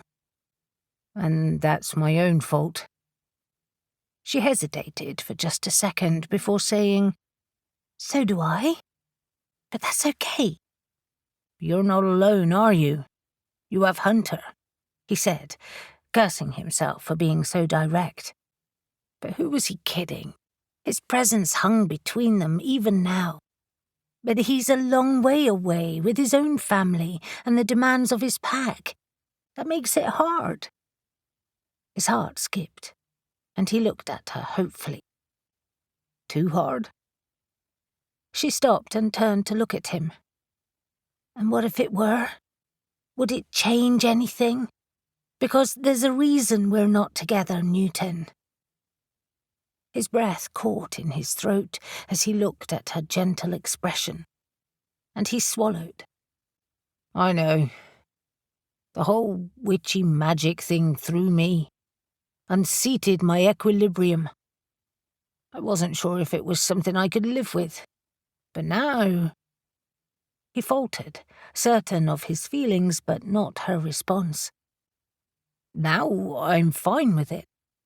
I see it every day, work with it, and I know that your magic is the purest, the best of all. I know that you are thoughtful, beautiful, inside and out. And I know that I was an utter fool. He clasped her small hands in his. I'm sorry I hurt you. She sighed. You didn't do it deliberately. You were confused. I know that. She freed one hand and reached up to stroke his cheek. I didn't handle it well either. So what now? He asked, feeling an absurd hope well up inside him. He wanted to kiss her, but knew that would be a mistake. She dropped her eyes and her hand, and tucking her arm back in his, pulled him along the street again. Now things are more complicated, aren't they? They don't have to be. And yet they are. She leaned into him and smiled. We're supposed to be looking for paranormal weirdness here. Bollocks to it. Just walking and chatting with you is much better. He wrapped his arm around her and pulled her close as they walked, imagining that perhaps this is how it could have been if he hadn't been such a spectacular arse. And regardless of paranormal oddities, Whitehaven was still magical to walk through at Christmas. The lights, the pagan Yuletide decorations, the Christmas trees, the planter boxes filled with holly and winter pansies, the sound of the sea. It was enough to lift his hardened heart. All right, let's just do that then. Briar slipped her arm around his waist, snuggling under his coat, as they started their slow walk through the centre of Whitehaven. And then I'll make you a hot toddy when we get back, and we can talk some more. Deal. And Newton knew that for now, this would have to be enough. Halfway through Tuesday morning, Avery was restocking the books displayed around Dan's reading area at the back of the shop and mulling over what type of spell she could use on the scrap of fabric from the jester's costume. when an enormous scream broke the muffled chatter of happenstance books.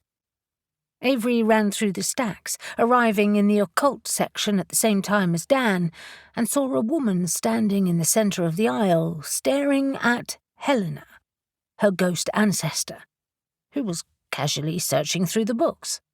Helena's dark hair was loose, and she was dressed in her habitual long black gown, cinched tight at the waist with an elaborately embroidered bodice.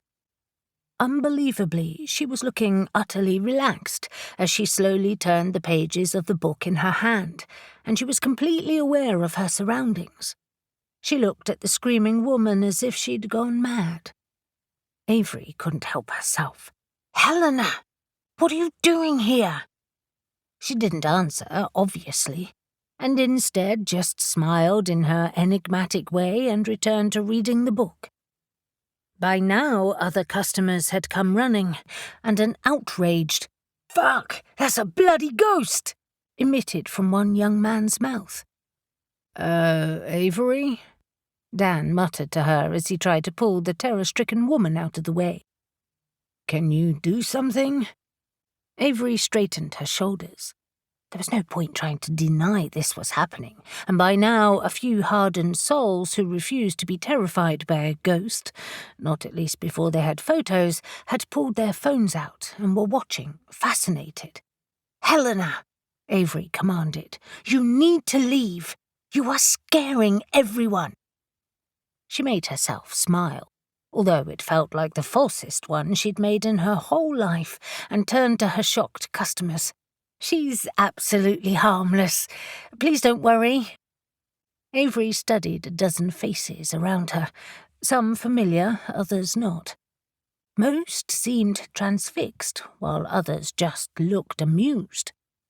Meanwhile, Sally was desperately trying to hustle them away. "Just follow me. I have mince pies and chocolates at the counter."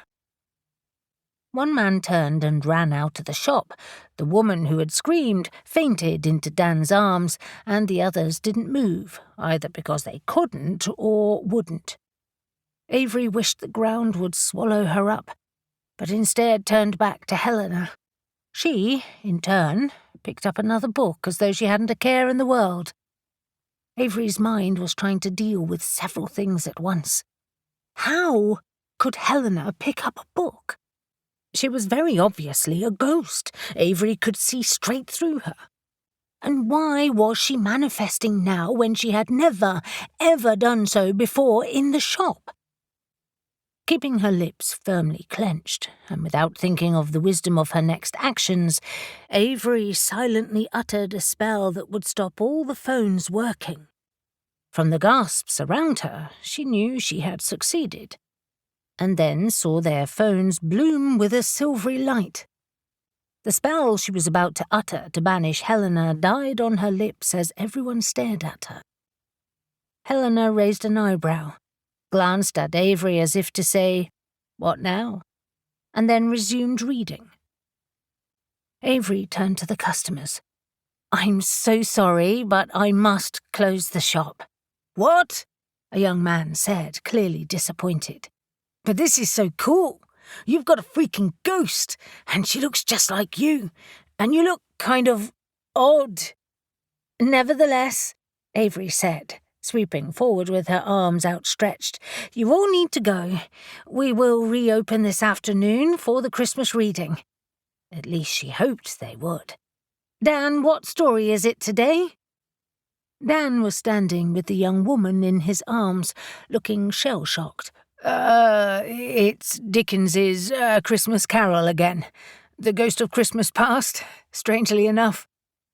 "How fabulously appropriate!"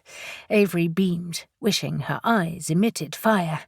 "Take the young lady to the back room, and everyone else out, please."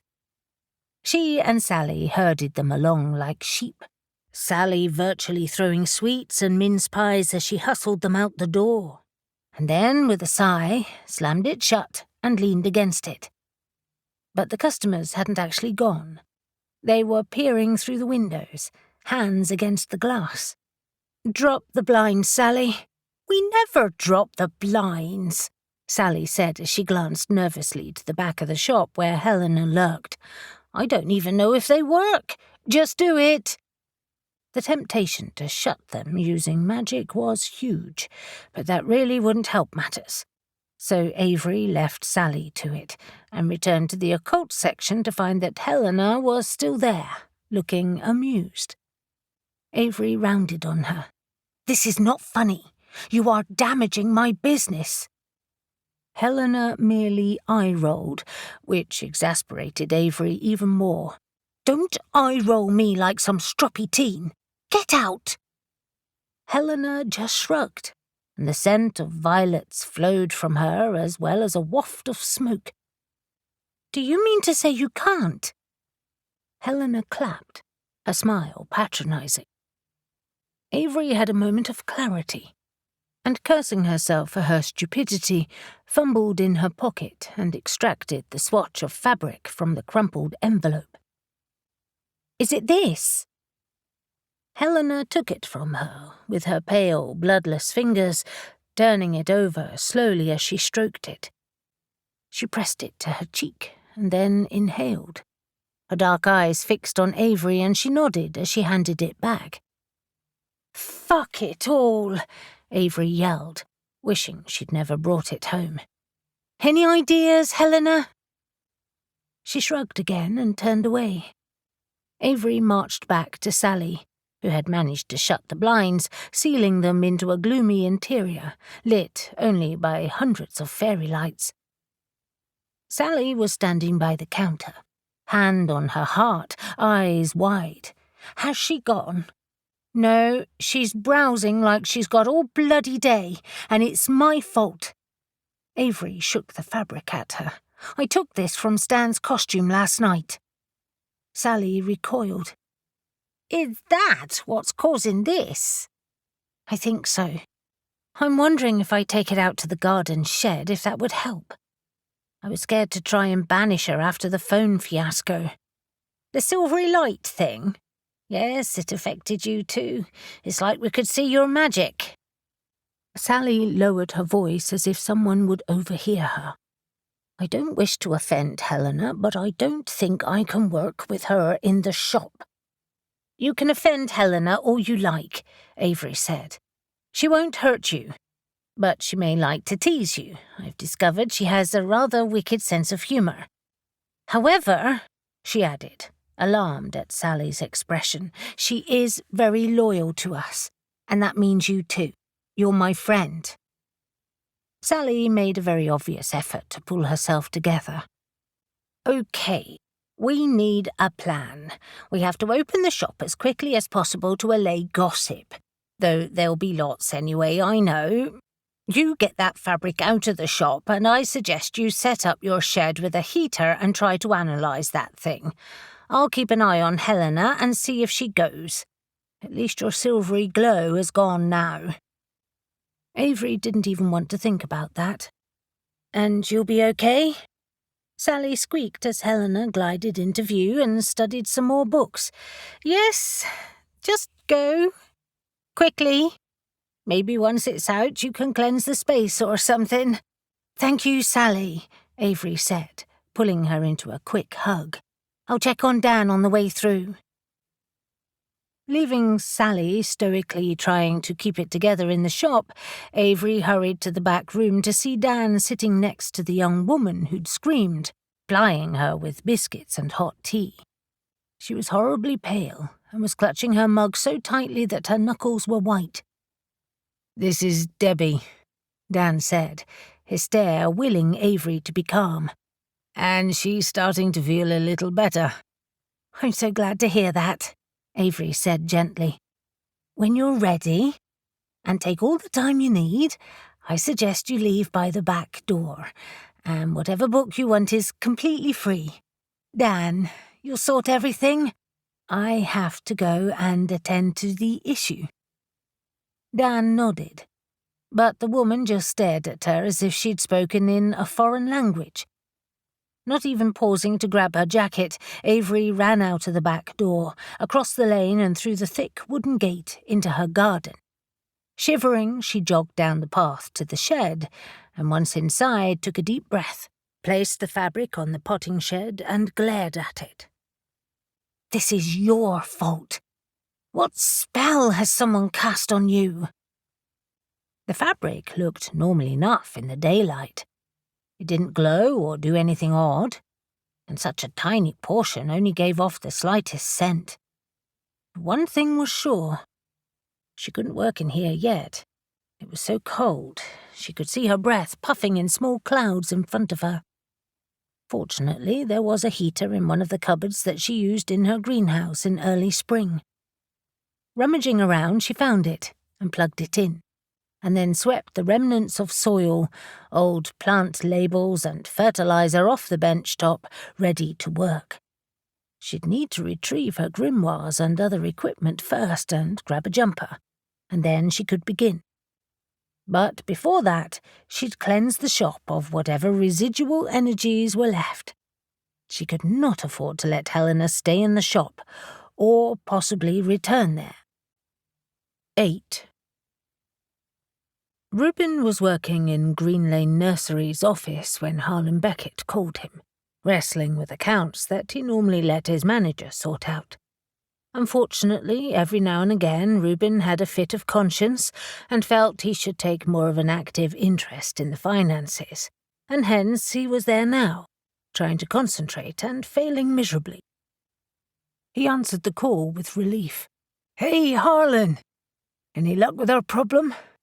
"Yes and no," he said, sounding despondent, which exacerbated his American accent. "There are numerous antique shops in Bath, as you can imagine, but I found Wellspring Antiques easy enough. I haven't dealt with it before, but they sure do have a few occult objects in here. However, the owner has given me nothing." Reuben groaned and leaned back, the old chair creaking beneath him. "But Rupert was only there a few months ago. Oh, don't get me wrong. He remembers the sale. But man," he groaned with annoyance, and Reuben could hear how frustrated Harlan was. "The guy who owns it is old, like a wizened dwarf, and he's the stubbornest old bastard I've come across in a long time." An image of someone from a fantasy film popped into Reuben's mind as he tried to imagine the owner. "He couldn't tell you anything?" he asked, easing out of the chair and walking through the office and into the adjoining greenhouse while he talked. "Couldn't or wouldn't. Says he remembers the costumes, but not where they came from. It's a dead end." "It was always a long shot," Reuben admitted, absently looking at the long workbenches filled with seed trays. "I guess we thought if the owner had a record of the costumes, it might give us something to go on. You know, whether he had cast the spell or had bought them like that. This guy's odd, but I don't think he dabbles with magic. There are numerous occult dealers across the country, and most are dealers, not witches or magicians." Harlan's job with the Orphic Guild meant he was constantly searching and acquiring occult items for clients, and he knew that world far better than the witches did. Reuben recalled the conversation he'd had with Alex that morning. "Alex and Avery found the box the costumes were stored in last night, but Alex has yet to examine it properly. It might tell us something." He paused and then added, "It gave him a vision, too. One he's hoping to repeat later." Reuben worried about Alex's vision states. They could be dangerous, but he had to concede that Alex was good at it, and besides, no one else could do it. "Then what?" Harlan asked. "We find out what spell is on the clothes and reverse it. Can't you just burn the costumes?" "It had crossed our minds, but that means getting all of them, so that's 4 houses to break into. It's too risky." Although it might come to that anyway, Reuben reflected, if they needed all the costumes to stop the spell. He chatted with Harlan for a few more minutes and then rang off, promising to keep each other updated. As the call ended, Ash, the Greek Nephilim who looked like a golden-eyed god, entered the greenhouse.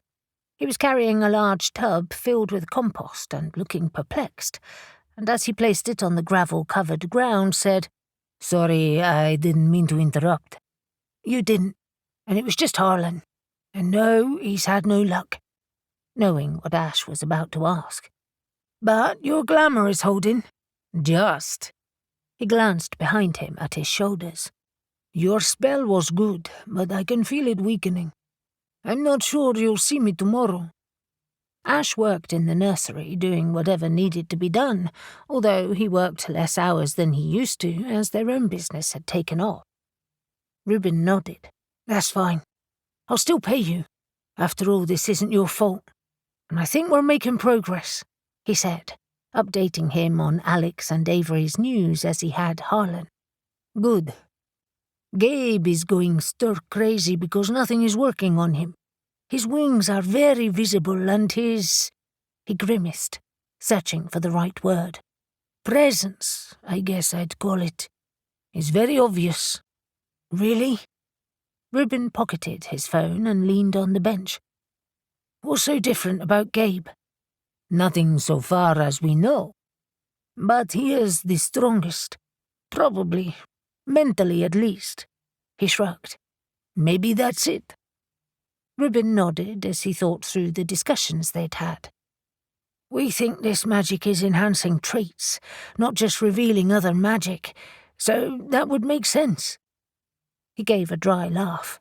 "As much as anything makes sense." Another thought struck Reuben.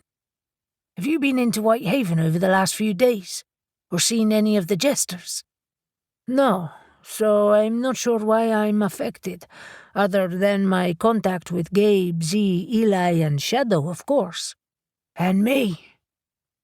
Reuben shook his head, confused. "That is weird. It's like we're infecting you with the spell. Either way, I guess breaking the spell is the same. Of course, it could just be that as soon as the 12 days of the Court of Fools is over, it will resolve itself. But until then, things are escalating. I'm not sure anyone can wait that long, including the regular people of Whitehaven. I was chatting to Scott this morning. He says the town feels strange to him." Scott was one of Reuben's older, more experienced gardeners who was employed year-round and helped serve in the shop during the winter months. "What kind of strange?" Ash laughed. "You know Scott. He's not exactly loquacious." "Well, I guess for Scott to say that, then we really should take notice." As the light shifted and dimmed with the cloud cover that had been gusting over all morning, Ash's wings became suddenly visible. Admittedly translucent, but still there. "Yep, they're back," Reuben said, grateful that in the winter months there was less staff around. "You need to go home now." After lunch, Avery reopened Happenstance books after first using a smudge stick to cleanse the space. Helena had vanished, and with the blinds open, the shop looked as normal as it usually did. Well, all except for the huge queue of people waiting to come in. "Oh no," Sally muttered to Avery as she secured the final blind. "This afternoon is going to be busy." "Remember what we discussed," Avery said to her, and Dan, who was trying to appear nonchalant behind the counter. "It's nothing to worry about, just a minor mishap." "Yes," Dan nodded. "We have ghosts here every day." Avery ignored him and unlocked the doors with a flourish. "Welcome, all!" Treve was at the head of the queue, and as he hustled in, he asked, "Is it true? Is she here?" "No. Well, yes, it was true, but now she's gone." But Avery was talking to his back, because he was already leading a stream of people to the occult section. As Avery was about to sit behind the counter and keep out of everyone's way, she heard a familiar voice saying, "Avery, I hope you don't mind. We'd love to do a segment for the local news." Suppressing a groan and pasting another cheerful smile on her face, Avery turned to see Sarah Rutherford, the bubbly blonde local news reporter. And right behind her was her cameraman. "I hear you had a ghost in here this morning." Hi, Sarah. I'm really sorry to disappoint you, but there's actually nothing to see. She's gone. Sarah's bright smile was not budging. But it would be so wonderful to film in here and see where she appeared. If you could describe how she looked, what she did. Avery grabbed Sarah's elbow and pulled her out of the doorway and to the counter, nervously noting that the cameraman was already setting his equipment up. She lowered her voice. I'm not sure it's such a good idea. The poor woman who saw her first this morning was very distressed. She shot Dan a look that demanded he support her. He nodded sagely. Yes, very upset. It took a lot of tea and cake to sort her out. Oh, come on, Sarah said, pointing behind her to the excited customers who were chatting loudly and comparing notes. Avery spotted a couple who were there at the time and had obviously come back for more. Look at them. This is great for business. It's true, Ave, Dan said apologetically. I'll do the interview if you want. Well, that would be lovely, Sarah said, smiling gratefully. But Avery, we'd love to interview you too. I gather you called her Helena. Does that mean you know her? Was it? She lowered her voice and leaned closer. Your poor ancestor who was burned at the stake? Avery froze, cursing her loose mouth that morning, but there was no getting out of it. Yes, it was. She has visited before, but in my flat, not here. She is completely harmless. Sarah did not need to know how many times she'd appeared, or that she'd tried to steal her body once before. That's such a great story. Please? Sarah wheedled. Avery saw Sally and Dan look at her expectantly and sighed. All right. As soon as Briar arrived at Avery and Alex's flat on Tuesday evening, she gave Avery a hug. Avery's long red hair was caught up in a messy bun on her head, and she looked exasperated. Oh, Avery. Sounds like you had a very trying day. That's one word for it, Avery grumbled as she led her upstairs to the attic spell room. Bloody Helena! I should have known this weird magic would have caused her to appear in the worst possible place. It was a good interview, though, she said, trying to cheer her up. I saw it this evening before I left home. You did a very good job of keeping things light. So did Dan. As they entered the attic, Briar saw she was the last to arrive. The other witches and Newton were clustered around the big wooden table at the end of the room where Avery and Alex worked their spells. The grimoires were open, and a bright piece of fabric was in the centre of the table. And Helena was there too, sitting on the sofa in front of the fire. She looked at Briar briefly before turning her gaze back to the flames. Oh! Briar exclaimed, trying not to stare. I wasn't expecting to see Helena. I'm afraid that until we sort this out, Avery explained, ignoring her ghost ancestor completely, she's here to stay. Is that the offending piece of costume? Briar asked as she slipped off her coat and joined the others, trying to appear as relaxed about Helena's presence as everyone else. The very same, Reuben said, cocking an eyebrow at her. Don't get too close. You may turn into a toad. Or summon your own ghosts. Very funny, she said as she returned Newton's warm smile. She was glad she'd spent so much time with him the previous night. She'd missed him, and sipping a hot toddy with him into the early hours of the morning had strengthened their friendship. Once again, she wondered what to do about Hunter. Not that she could think about that now as she settled in to discuss their options. I spent some time this afternoon, after the press had gone, Avery explained, trying a few different spells on this, but so far I'm getting nowhere. Elle picked up the cloth with a pair of tweezers and studied it under the lamplight. Is it big enough to do anything with? Alex pointed at Helena. It was big enough to summon Helena into the shop. And it's big enough to keep her here now. She doesn't normally hang about this long, or have such a vibrant presence." Helena didn't respond to their stares, instead reading a book and ignoring them. "What's she reading?" Newton asked. "Jane Eyre." Avery pointed to the book stacked on the coffee table. "She's also got Pride and Prejudice, The Tenant of Wildfell Hall, and The Woman in White." "She's planning on staying, then?" Briar said, thankful she only had the Green Man running amok in her shop. "I don't think she has much choice," Avery conceded. Elle wrinkled her nose and wafted the fabric. "You're sure it's this?"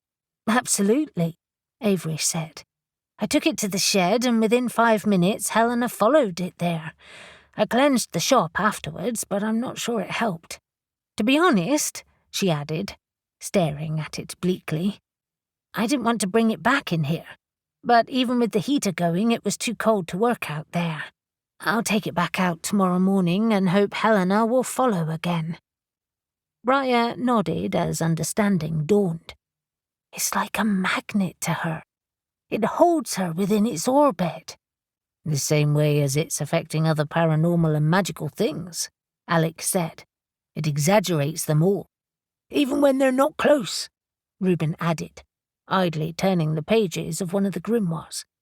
"Ash hasn't been in town or met any of the jesters, and yet he's affected too, purely by association with ones who have." Elle pushed her ringed fingers through her hair with a grimace. "At least, as time passes, we have more of an idea of the power of the spell." "But it's growing every day," Newton said grimly. "What could happen tomorrow?" Reuben nodded towards Helena. "Doesn't she want to help with the spell?" Avery shot Helena an impatient look. "Not so far." "Okay," Briar said, turning her back on Helena and taking the fabric from Elle. "How far have you got with analysing this thing?" Avery was very good at new spells and deciphering old ones. It was one of her skills, but she didn't look particularly confident. Avery pulled her grimoire towards her. "I don't think working in the shed was helping my concentration, to be honest. But I found lots of spells that work to reveal magic. I thought perhaps I could try a few on this to see if it would give up its secrets." "Maybe," Elle said, "that's exactly the type of spell that was used on the costumes. That, or something to enhance magic.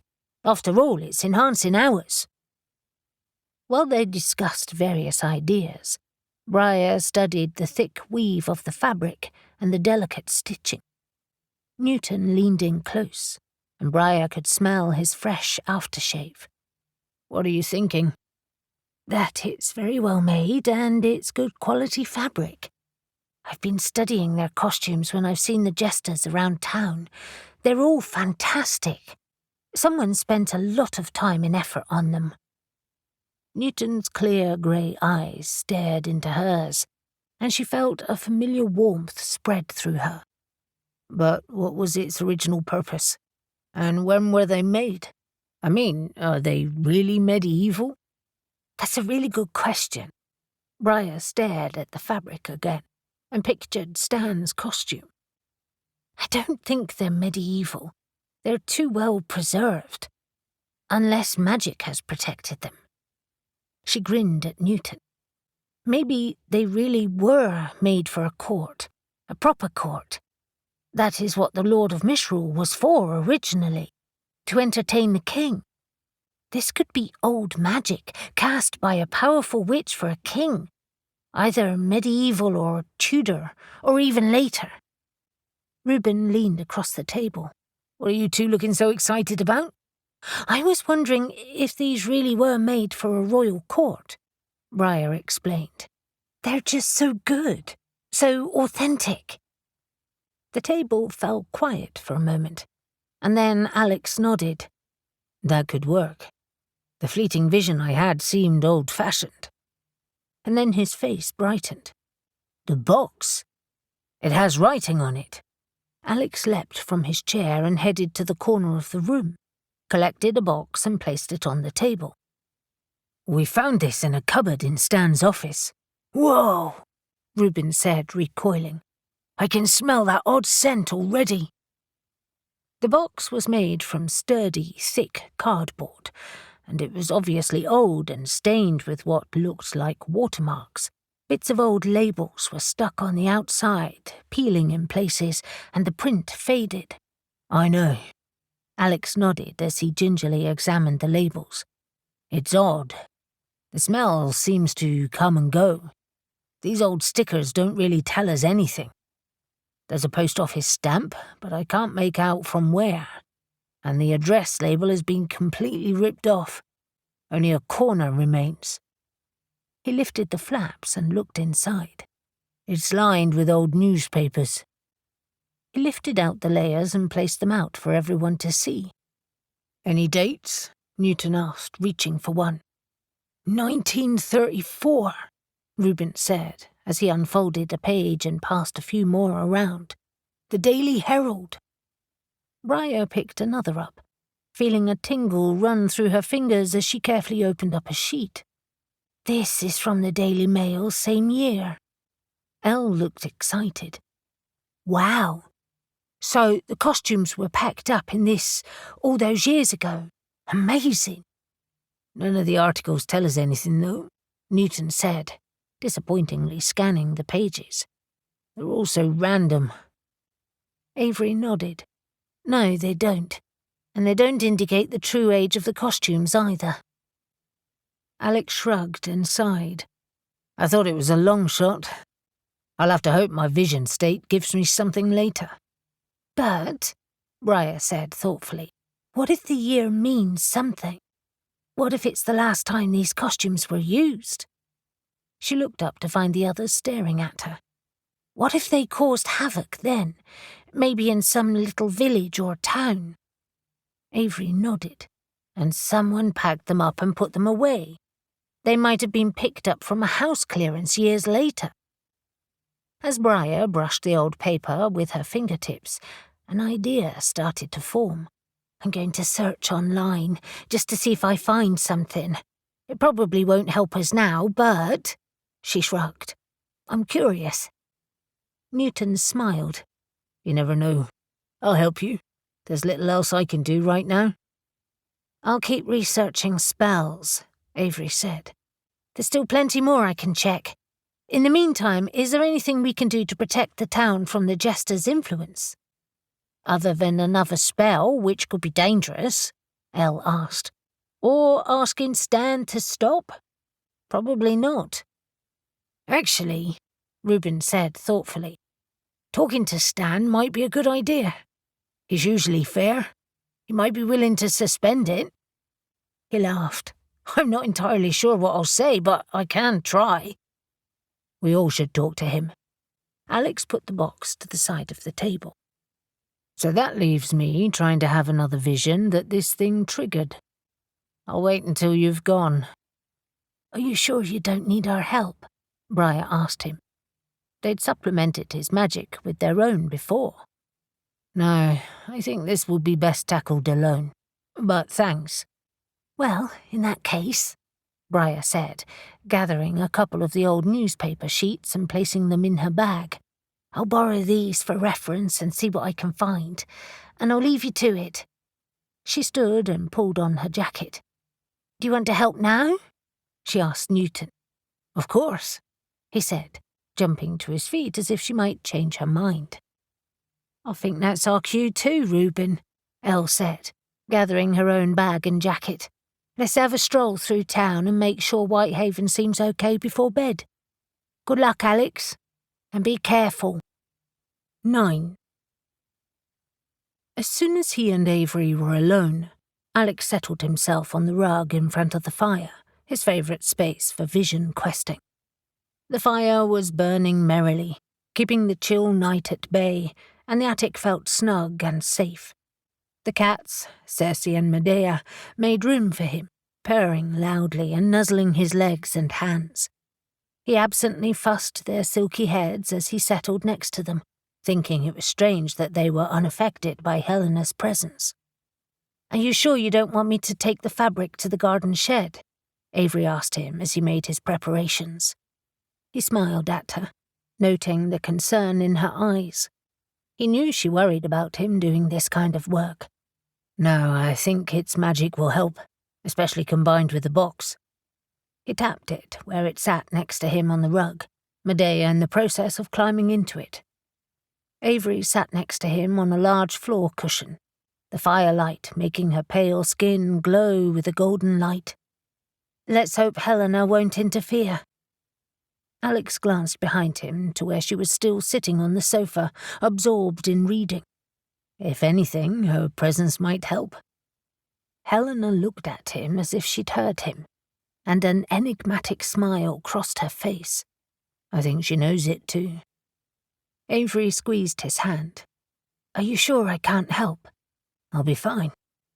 When I had the vision last night, it was swift, unbidden, and I can feel it tugging at me now." It felt like a tide trying to pull him out to sea, and he'd sensed it all day, even at the pub. It was like once he'd made a connection, it wouldn't break. "When my mind is quiet, it will happen quickly, I'm sure." "What if you can't get back?" she asked. It was always Avery's biggest fear. "I guess at that point, take the box and the fabric to the shed." He winked, trying to reassure her. "But I'll be fine." He considered the strength of the fleeting vision he'd had, and the mystery it had elicited. "I'm actually looking forward to seeing it again and trying to make it last longer. This is different to what I've done before. I'm not crossing to the spirit world or trying to communicate with one. I'll just be an onlooker." She nodded and smiled. "True. It sounds fascinating. I can't wait to hear what you see." "Don't be freaked out if I'm gone a while. Just do me a favor and sort me a restorative tea for when I wake." She nodded and rose gracefully to her feet. "Of course. And I'll research spells while you work." She turned off all the lights from the sitting room half of the room, leaving only the candle and lamps lit around the table. "Safe travels." While Avery settled herself at the other end of the room, Alex faced the fire and sat cross-legged, his hands resting on the box that he placed in his lap, Medea still in it, curled up tight. Sometimes he used a candle's flame to help step to his vision state, but tonight the fire would do just as well.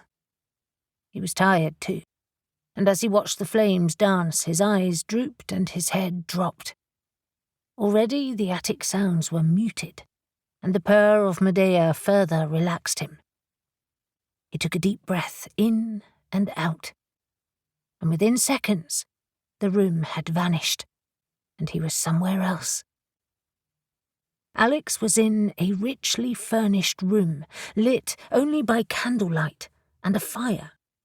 The room was square with windows on two sides, as if he was in a tower or a corner room, and the walls were made of huge blocks of stone fitted together tightly.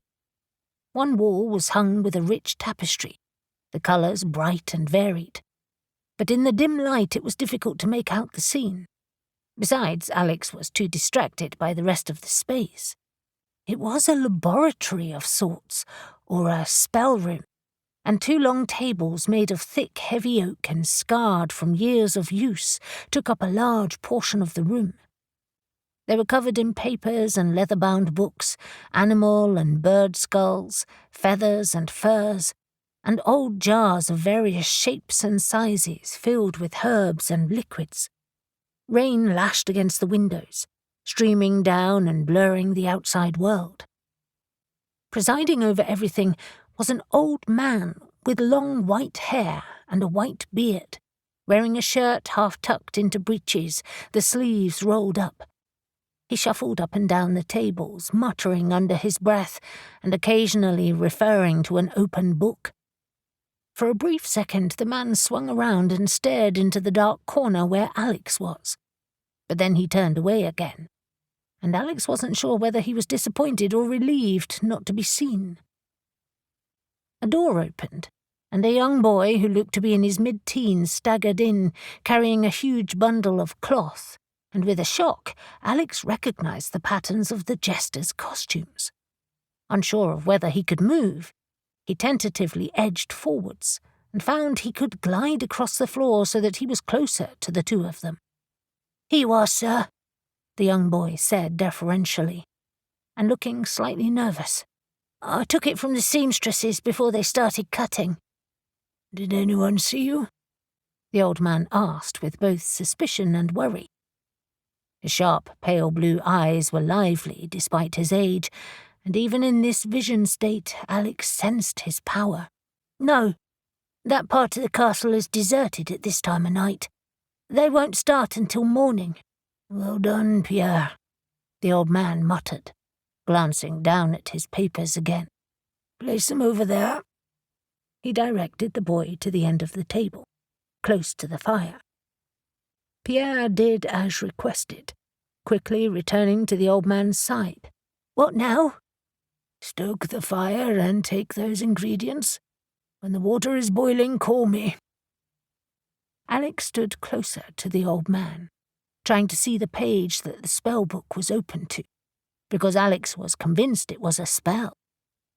This was where the original spell had been cast. The magic the clothes contained, and the box itself was strong enough to summon him here, and Alex had never been so grateful to have spirit as his strength. This was fascinating. He studied the old man. For all he knew, he could be standing next to Merlin himself. But then he shook his head. The clothes were too modern for the Dark Ages, or to be medieval, perhaps early Tudor.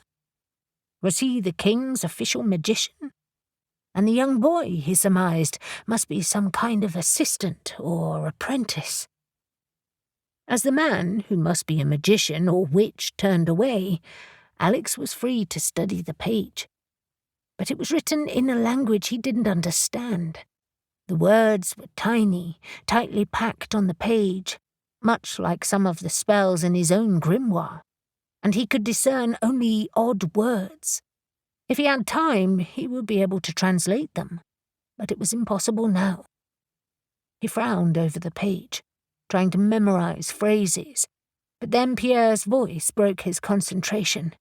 "It's ready, sir. It's boiling." The old man hurried to his side, and Alex joined them. They had gathered around a large iron pot, a cauldron, suspended on a chain over the fire in the cavernous fireplace. Herbs were grouped to the side, as were tiny bird skulls, feathers, and another couple of objects Alex couldn't discern. One by one, the old man dropped them in, timing them under his breath. Frustrated, Alex realized there was no way he would know what herbs were being used, but perhaps how the spell was being cast would give him a clue. The water frothed with the addition of the ingredients, and when the old man uttered a phrase, it changed colour to a vivid green. "Get the cloth," he instructed the boy. In moments, the boy was back, and he slid the bolts of cloth onto a rack embedded into the fireplace above the cauldron and spread them out to catch the fumes. Alex shook his head as he watched. Ingenious! They were infusing the cloth with the spell. The old man pulled up a stool and sat next to his apprentice, who asked, "How long, sir?" "All night, until just before dawn. The spell must bond with the cloth. First with steam, then with smoke. Washing will not weaken it, nor will time." "Will it work?" The boy's voice was urgent, frightened. "The king will know if it doesn't." "Of course it will work. Do you doubt me, Pierre?" He dropped his eyes to the floor. "No, I'm just worried. The king was very angry." "It will pass, as it always does. Besides, his anger is born from fear. He knows not who to trust, or who to turn to. The Queen's treachery has run deep, and he needs his spellcaster, and I need you. We will be safe." "And the Queen?" "Will know nothing until it is too late. She requested the jesters for the court after all." He smiled mischievously at the boy, stripping away his age. "We are merely using her own wishes against her. Her lies will be revealed, as will her associates, and the king will see to it that the perpetrators will disappear. If we do this right." The boy's eyes were wide with fear, and his voice was barely above a whisper when he asked, "But how to get rid of the Queen?" "The king has his ways." The boy was trembling now. "The court is not as it was." "No. Even in this small kingdom, secrets will kill." The man softened, and he patted the boy's hand. "And that is why this must work, or we will find ourselves cast out if the Queen wins, and not even my magic can stop that." The old man gazed back into the fire and stirred the pot, the scent once more wafting over the room and making Alex feel powerful with knowledge. It was odd how so immersed he felt in this place, and how he could experience certain sensations. The spell was clever indeed. Just as he wanted to settle himself next to the fire and listen further, his vision swam, and with a headlong rush into darkness, he awoke in his body, staring at his own fire, with Medea scratching at his chest. He felt euphoric, drunk almost on success, and he turned triumphantly to Avery, seeing her lost in her books at the table.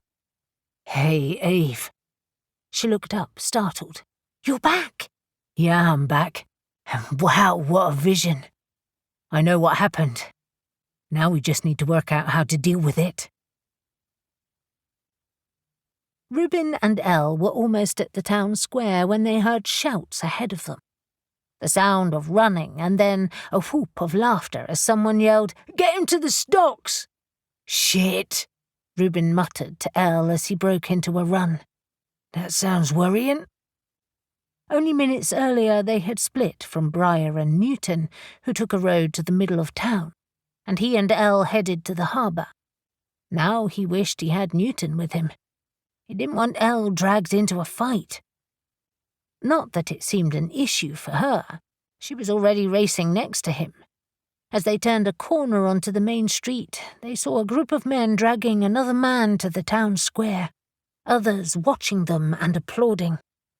"You're going to lock him in, then?" a young man called out. "Of course," an older man said from the main group, yelling over his shoulder. "You'll get the full treatment." The man they were dragging was struggling ineffectually. "Come on, guys, let me go," he appealed to his captors. "This is stupid." But no one addressed him, and Reuben slowed, his hand on Elle's arm. "Let's wait before we go steaming in. Are you trying to protect me?" she hissed, outraged, as they followed at a distance. "Elle, our magic could be revealed. We have to be careful. We don't know what's going on here, other than that they are dragging him to the bloody stocks. But that's terrible." "They're not beating him to a pulp," he pointed out. "Let's try reasoning with them. I recognise a couple of faces. They're all locals. That's Tom Davies and Johnny Payne. They all drink together. They've been friends for years." The men reached the open stocks.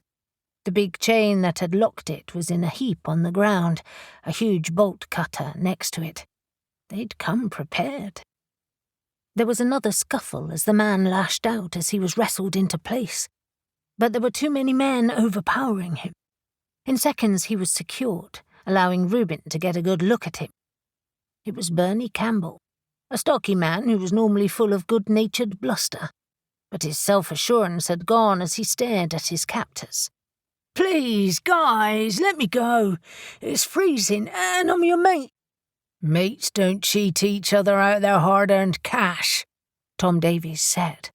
"I don't cheat," Bernie persisted.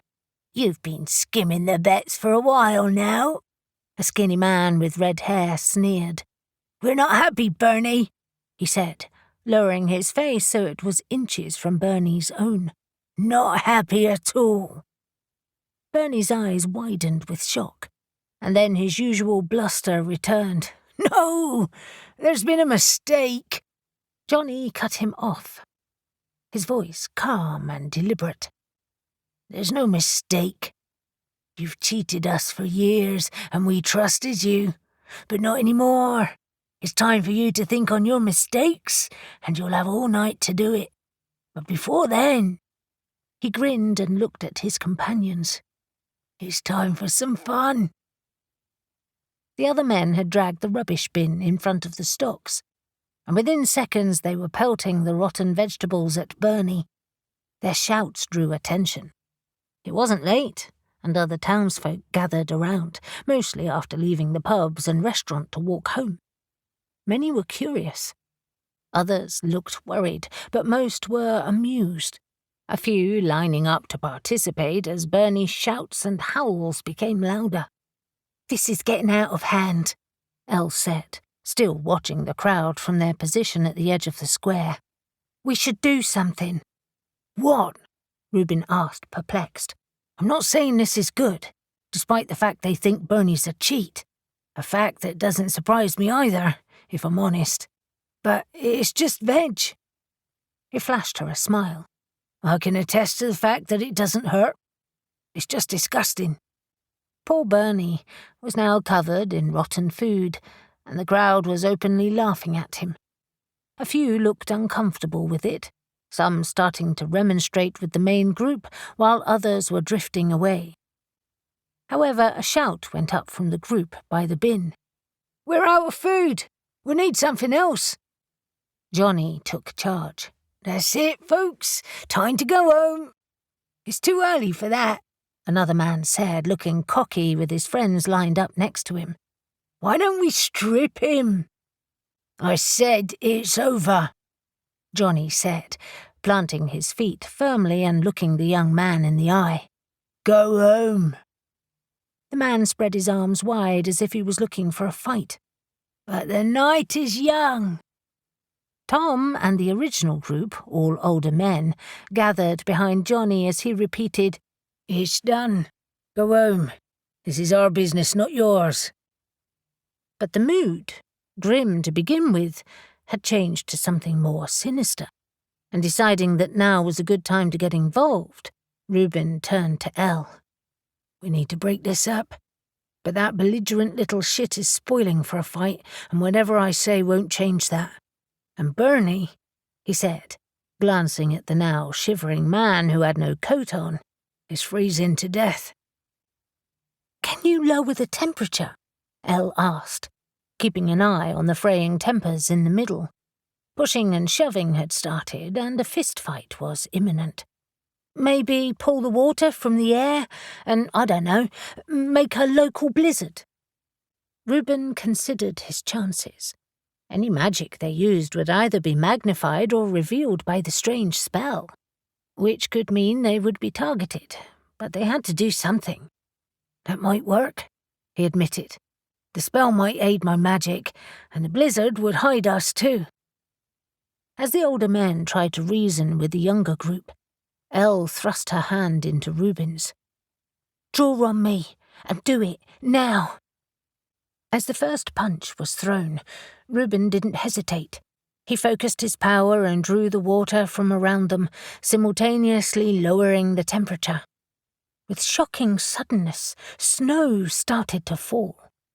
At first it was gentle, but as Reuben's intent manifested, it thickened until they were all engulfed in a snowstorm. The loiterers disappeared, but the fight continued as the men wrestled and rolled on the icy ground. It needed to be much colder, and Reuben lowered the temperature again.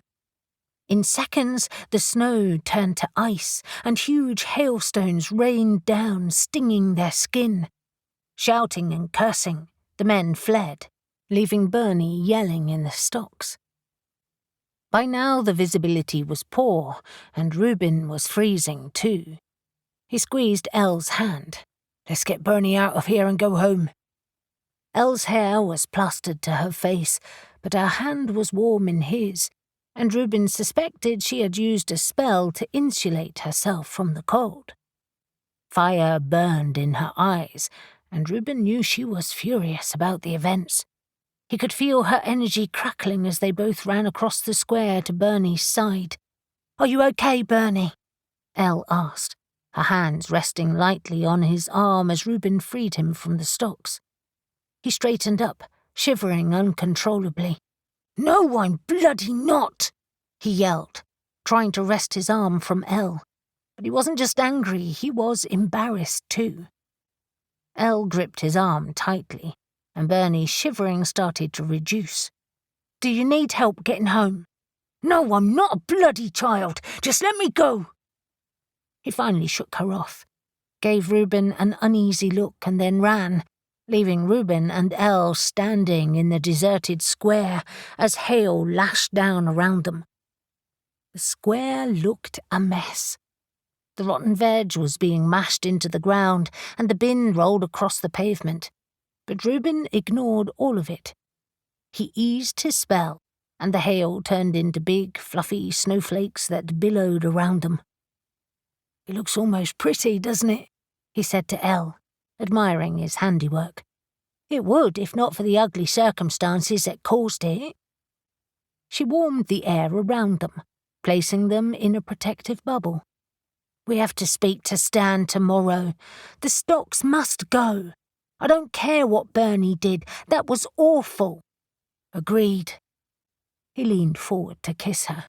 "Now, let's get home for a hot shower and hope nothing else happens." 10. Avery had plenty of news to share at Happenstein's Books on Wednesday morning. "Alex saw what?" Dan asked her, amazement etched across his face as they clustered behind the counter. She grinned, unable to contain her joy. "He actually saw the spell being cast." His eyes widened. "He travelled back in time?" "No, numpty. He had a vision," Avery explained. "He didn't actually physically go anywhere." "But how is that possible?" Sally asked. She looked shocked and maybe a little bit scared too. "The spell is very powerful." Avery lowered her voice, aware of the customers milling about her shop, and turned the volume up on the Christmas jazz music to mask their conversation. Ever since Helena had appeared yesterday, the shop had been twice as busy as usual. It didn't take much effort on Alex's part to see the vision. It is his strength, after all. Sally looked around nervously, as if the shop would disappear. "So it's not like this could happen to any of us?" "Certainly not. Alex is receptive to those sorts of energies. I could never do what he does." Dan nodded thoughtfully as he snagged a biscuit. "Okay, so who cast it?" Avery grimaced as she recalled her conversation with Alex. "We don't have a name, but he seemed to be a witch for a king's court. From the conversation he overheard with the witch's apprentice, the king suspected the queen of treachery and needed a spell to reveal the truth about her actions, and those who worked with her. But we have no idea who the king was or where. Alex thinks it was a small kingdom from the way they spoke. And," she added, feeling envious, "he said it was so real, as if he was actually in the room." Avery didn't often envy other magic. She respected the fact that all witches were different, but she wished she had experienced Alex's vision with him. "That's just so amazing," Sally said, a faraway look in her eye before she suddenly focused. "At least it wasn't done just for mischief." "No, it had a very real purpose," Avery said, "and potentially put the witch and his apprentice in danger. And we may never know if it actually worked." Dan brushed crumbs off his t-shirt and said, "If you had seen any more details, we may be able to research it, but I guess it's a long shot. The important question is, did the vision help you work out a way to stop the spell?" Avery slumped on her stool behind the counter and leaned back against the shelves. "No. We discussed a few possibilities, and I've been researching ideas, but so far, nothing concrete." Sally's eyes narrowed as she asked, "And was the hail and snow last night your doing?" Not mine, but Reuben's, Avery admitted. He had to do something. All morning there had been talk in the town about the sudden storm that had swept through Whitehaven, sending people running for shelter. And there had been rumblings about the unpleasant use of the stocks on poor Bernie Campbell. The news had spread quickly, and everyone was furtively muttering, all with divided opinions. "It's scaring people," Dan said, suddenly serious. "Those stocks have to go. If I see Stan today, I'll tell him." "I think you'll find they're being removed already," Avery told him, already feeling brighter. "Elle and Reuben have already complained to the council, and I bet others have too. Stan made a misstep with that one," she said, feeling sorry for him, but annoyed too. "He should have foreseen this." Sally nodded. "When you put stocks in the middle of town, you really are risking disaster." "Oh, I don't know," Dan mused. "It might have just remained a bit of fun, if the truth of things hadn't emerged." Avery looked at Dan, startled at his expression. "The truth of things? That's a great way to describe it." Their conversation was interrupted when the shop door swung open, and Avery saw James enter, the vicar of the Church of All Souls. She hadn't seen him in a long time, and he smiled as he approached the counter. "Morning, all." His smile encompassed all of them, but there was also concern in his gaze. "I hate to interrupt when you're so busy, but I wondered if I could have a word, Avery." "Of course," she said, already standing. "We'll go to the back room." They threaded their way through the customers, and he began, "I take it you have extra interest after yesterday's events." She laughed as she shut the door behind them and turned on the kettle. "You heard, then?" "Of course. That's why I'm here." Avery swung around to look at him, alarmed. "You have a ghost problem?"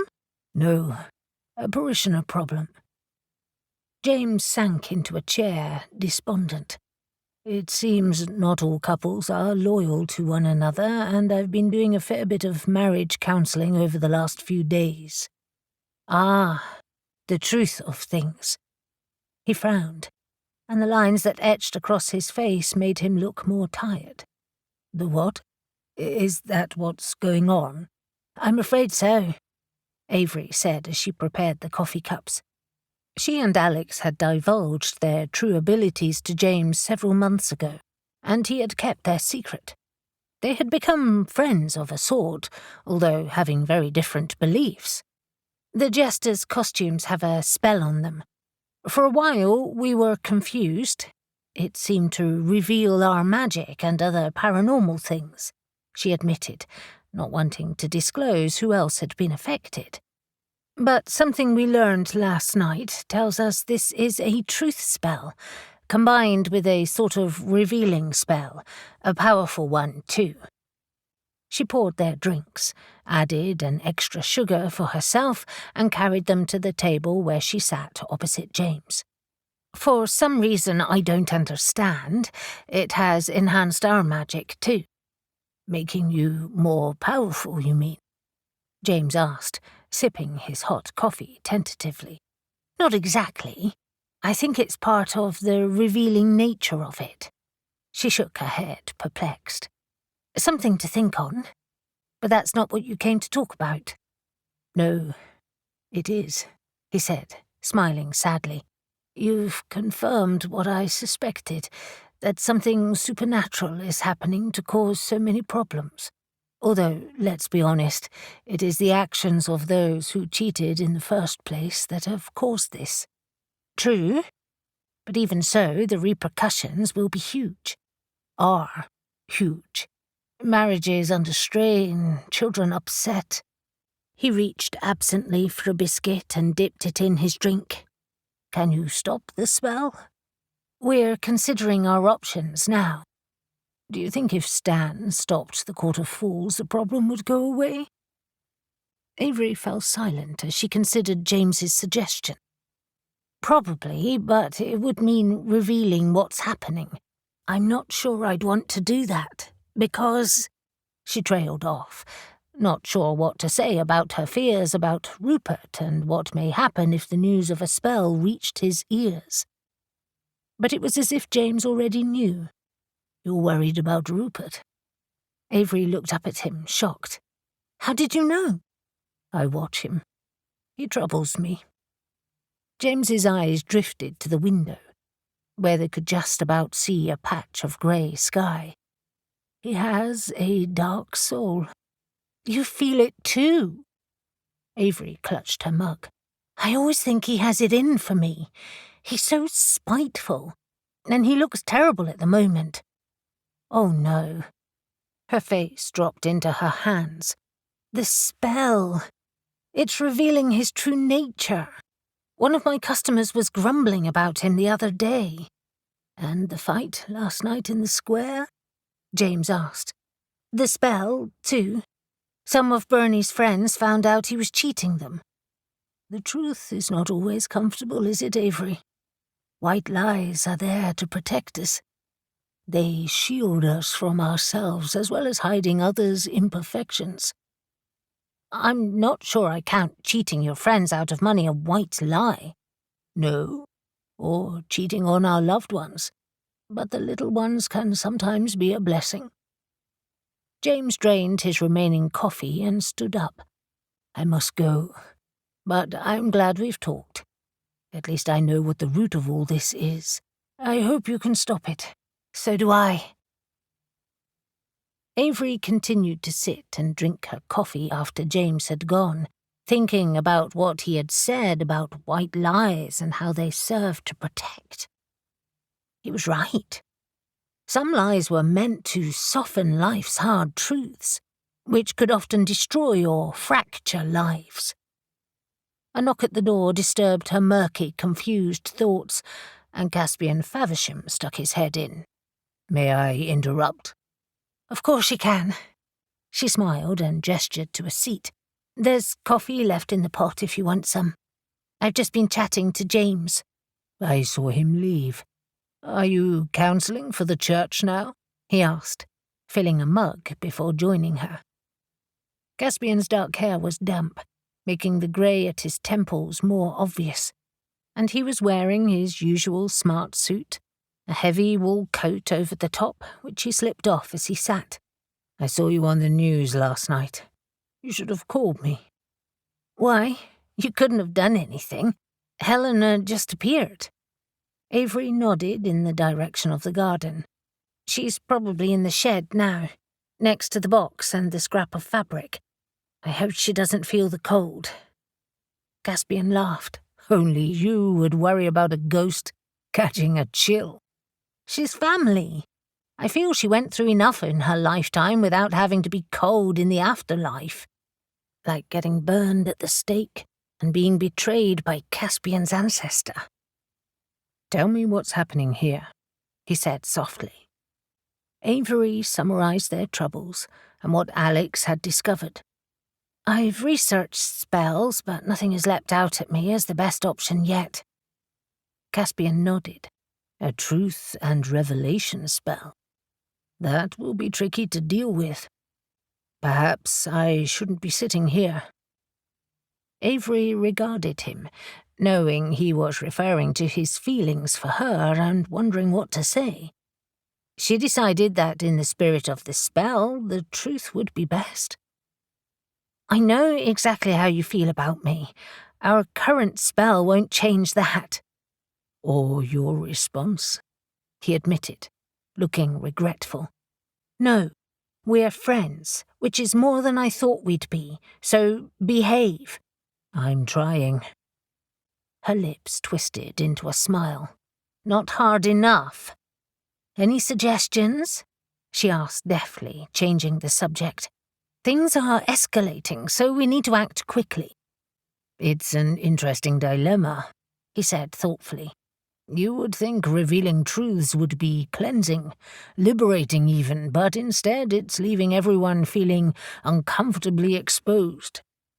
"It's like James said," Avery reflected. "White lies protect us from unpleasant realities, or they make someone feel better about themselves.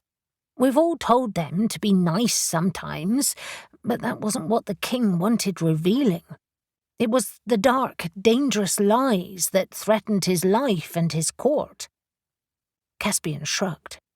For all we know, the king was a cruel man, and the queen might have been acting for the best. True, but it didn't sound that way. It's frustrating that we might never know. How long is Stan holding his Court of Fools for? 12 days, culminating on the solstice, but the town parade is on Saturday. This needs to be over before then. We're barely halfway through the countdown and the town already feels unstable. And, she grimaced, those jesters are just so creepy. Caspian laughed. I saw them this morning. They are different. I prefer Stan's druid costume. We all do. And I need the Nephilim back in my warehouse, Caspian admitted. I've been away for a few days, so I didn't fully appreciate the extent of their problem. I've just been up to see them, actually. You saw their wings? Very impressive. And they have an unmistakable aura around them. He frowned at her. So do you. What? Avery asked, alarmed, looking at herself as if she would see something different. I can't see anything. Maybe it's because I'm a witch, but you look different, more magical. If this is one of your cheesy chat-ups, she warned him. He just looked at her. I'm over 40. I'm beyond cheesy chat-up lines. The truth spell is affecting you now, but only slightly, he added in an attempt to calm her obviously flustered state. And maybe the rest of the coven. Shit! But my protection spells are under constant assault by the truth spell. They're probably why your magic hasn't revealed itself before now. The Nephilim have no such protection, and it seems Shadow is now affected too. Her fey nature is fully revealed and, well, he subdued a smile. It's quite something to see her in her otherworldly state. I bet she's furious. Resigned, really. It hasn't stopped her riding to Ravenswood, though. By the goddess, Avery said, resting her head in her hands. This is a disaster. I better head back to the shop and tell Sally and Dan I'm retreating to my flat before it gets worse. I'll spend the whole day researching counterspells. Caspian's manicured fingers stroked his clean-shaven chin. This spell reveals the truth of things, uncovering their true nature and sweeping away lies. Perhaps you need to cast a veil of illusion if you can't stop the Court of Fools. But the truth spell would penetrate a veil of illusion. It sweeps away everything before it. Maybe your only option then is to retrieve the costumes and stop the Court of Fools. I'll give it some thought too. But now, he checked his watch. I have to go. Avery stood too, clearing the cups and carrying them to the sink, but then cocked her head as she heard raised voices in the shop. Is that shouting? She hurried to the door and swung it wide, and immediately stopped in shock. Caspian right behind her. Rupert was in the middle of her shop, wearing his ghoulish jester's costume and face paint. His hooded eyes looked more malevolent than ever, as if madness kindled within them, and his arms were outstretched as he shouted at her customers who had frozen, like her, in shock. You are risking your souls in this place. Magic is everywhere. It seeps and grows, and it will contaminate you all. He pointed at a young woman who was wide-eyed and silent. You! You will carry the devil in you. He lurks here, too, within the pages of these accursed books. Avery was so flabbergasted that she couldn't move. But Caspian was already thrusting her aside. Sally, however, was quicker than both of them. She had been behind the counter, as surprised as everyone else, but that quickly turned to fury. Her hands on her hips, she stood in front of Rupert and yelled, "Shut your mouth, you vicious little man, and get out of this shop!" Rupert leaned over her. "You're just as bad. You're in league with the witch." He glanced around, sneering, and then seeing Avery said in a low, threatening tone, "And there she is." Sally didn't stop, her anger blistering. "Don't you dare look away from me when I'm talking to you," she said, drawing his attention again. "You are a madman, and besides—" She drew herself upright, refusing to back down. "What is wrong with being a witch? Witches are good people who protect their communities. What do you do? Nothing, except be a pretentious prick who seems to have appointed himself as a witch hunter, deluded with jealousy and fear. I won't have it." She pointed at the door. "Get out now." "I have work to do first," he said, planting his feet firmly. "I will see this place shut down, and I will have you arrested. Get out." By now, Dan had moved to one side of Rupert in an effort to usher him out of the door, and a few other customers had clustered around in support, eyeing Rupert with distaste, but he still wasn't budging. It was clear he'd lost all reason. His eyes were wild, spittle flecked his chin, and his hands were clenched into fists.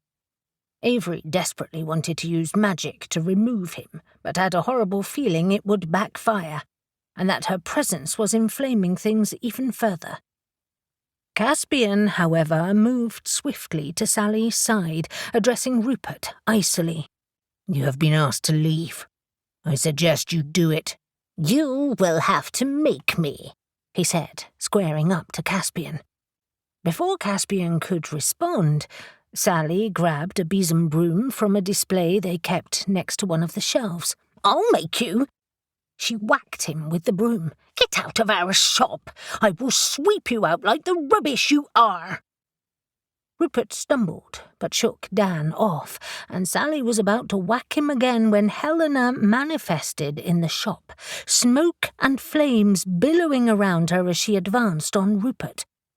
He screamed and ran, and Sally chased after him, smacking him with the broom repeatedly as she yelled, "Scared of a little ghost? You chicken shit bastard!" After a startled glance at Avery, Dan ran after Sally, as did Caspian, leaving Helena looking very pleased with herself. And then, unexpectedly, rather than running, the customers applauded, and with a genteel smile, Helena's smoke and flames disappeared, and she drifted back to the bookshelves as if nothing untoward had happened at all. Fortunately, as soon as Rupert exited the shop, a police car pulled up and 2 constables leapt out and stopped him as he was shoving Dan. A crowd had gathered on the street too, and within seconds the police had cuffed Rupert and pushed him into the back of the car as he shouted, "You are all cursed!" "Are you all right, love?" a kind voice asked. Avery looked around to see Mary, one of her older regulars, watching her. "I'm just a bit shocked at that outburst," she admitted, feeling wobbly as she stopped leaning against the doorframe. And she was annoyed with herself. She'd frozen like an idiot, while Sally had been brilliant. Mary tucked her hand under Avery's elbow and guided her to a seat behind the counter. "I'll make you a cup of tea. You need some sugar." She thrust a pack of biscuits at her from the shelf at her back. "Eat these." The next few minutes passed in a blur as the regulars comforted her. Others moaned bitterly about Rupert, lots were transfixed by Helena, and still others clustered at the window as the police continued to talk to Dan, Sally, Caspian, and another couple of regulars. Mary pushed a few customers aside as she returned with tea, saying, "Leave her in peace. Can't you see she's in shock?" Then she winked at Avery. "Don't worry, my love. With a bit of luck, they'll ban his occult tours after this. Bloody madman. And trust me, no one will listen to that blithering windbag. Everyone loves your shop, and they love you. There's nothing wrong with having a good, dependable witch in Whitehaven. Or even," she winked, "the ghost of one, and a coven to boot." And with that enigmatic statement, she left Avery in peace. 11. Alex kissed Avery's cheek and passed her a healthy measure of red wine. Here you go. I think you need that. She took it from him and had a large gulp before saying, This has to be one of the worst weeks ever. He pulled his stool closer to hers and squeezed her hand. I wouldn't say that. You're a sensation, and I think you've just earned the title Most Haunted in Whitehaven. They were seated around the table in the attic room where Avery retreated to after the shop had finally calmed down. Alex had left the wayward son early after Avery called him, fearful his own magic was starting to show. He was pretty sure he hadn't achieved the godlike appearance of Z and the other Nephilim, but didn't want to wait around in case he did. Besides, Avery sounded shaken, and he wanted to be with her. This isn't funny, Alex, she remonstrated, the pallor of her face accentuating her freckles. Rupert was horrible. He has shown his true colours, and lots of people saw him. That's a good thing. I doubt we'll ever see him again. She snorted. Oh, yes, we will. He'll have to make amends if he wants his business to continue.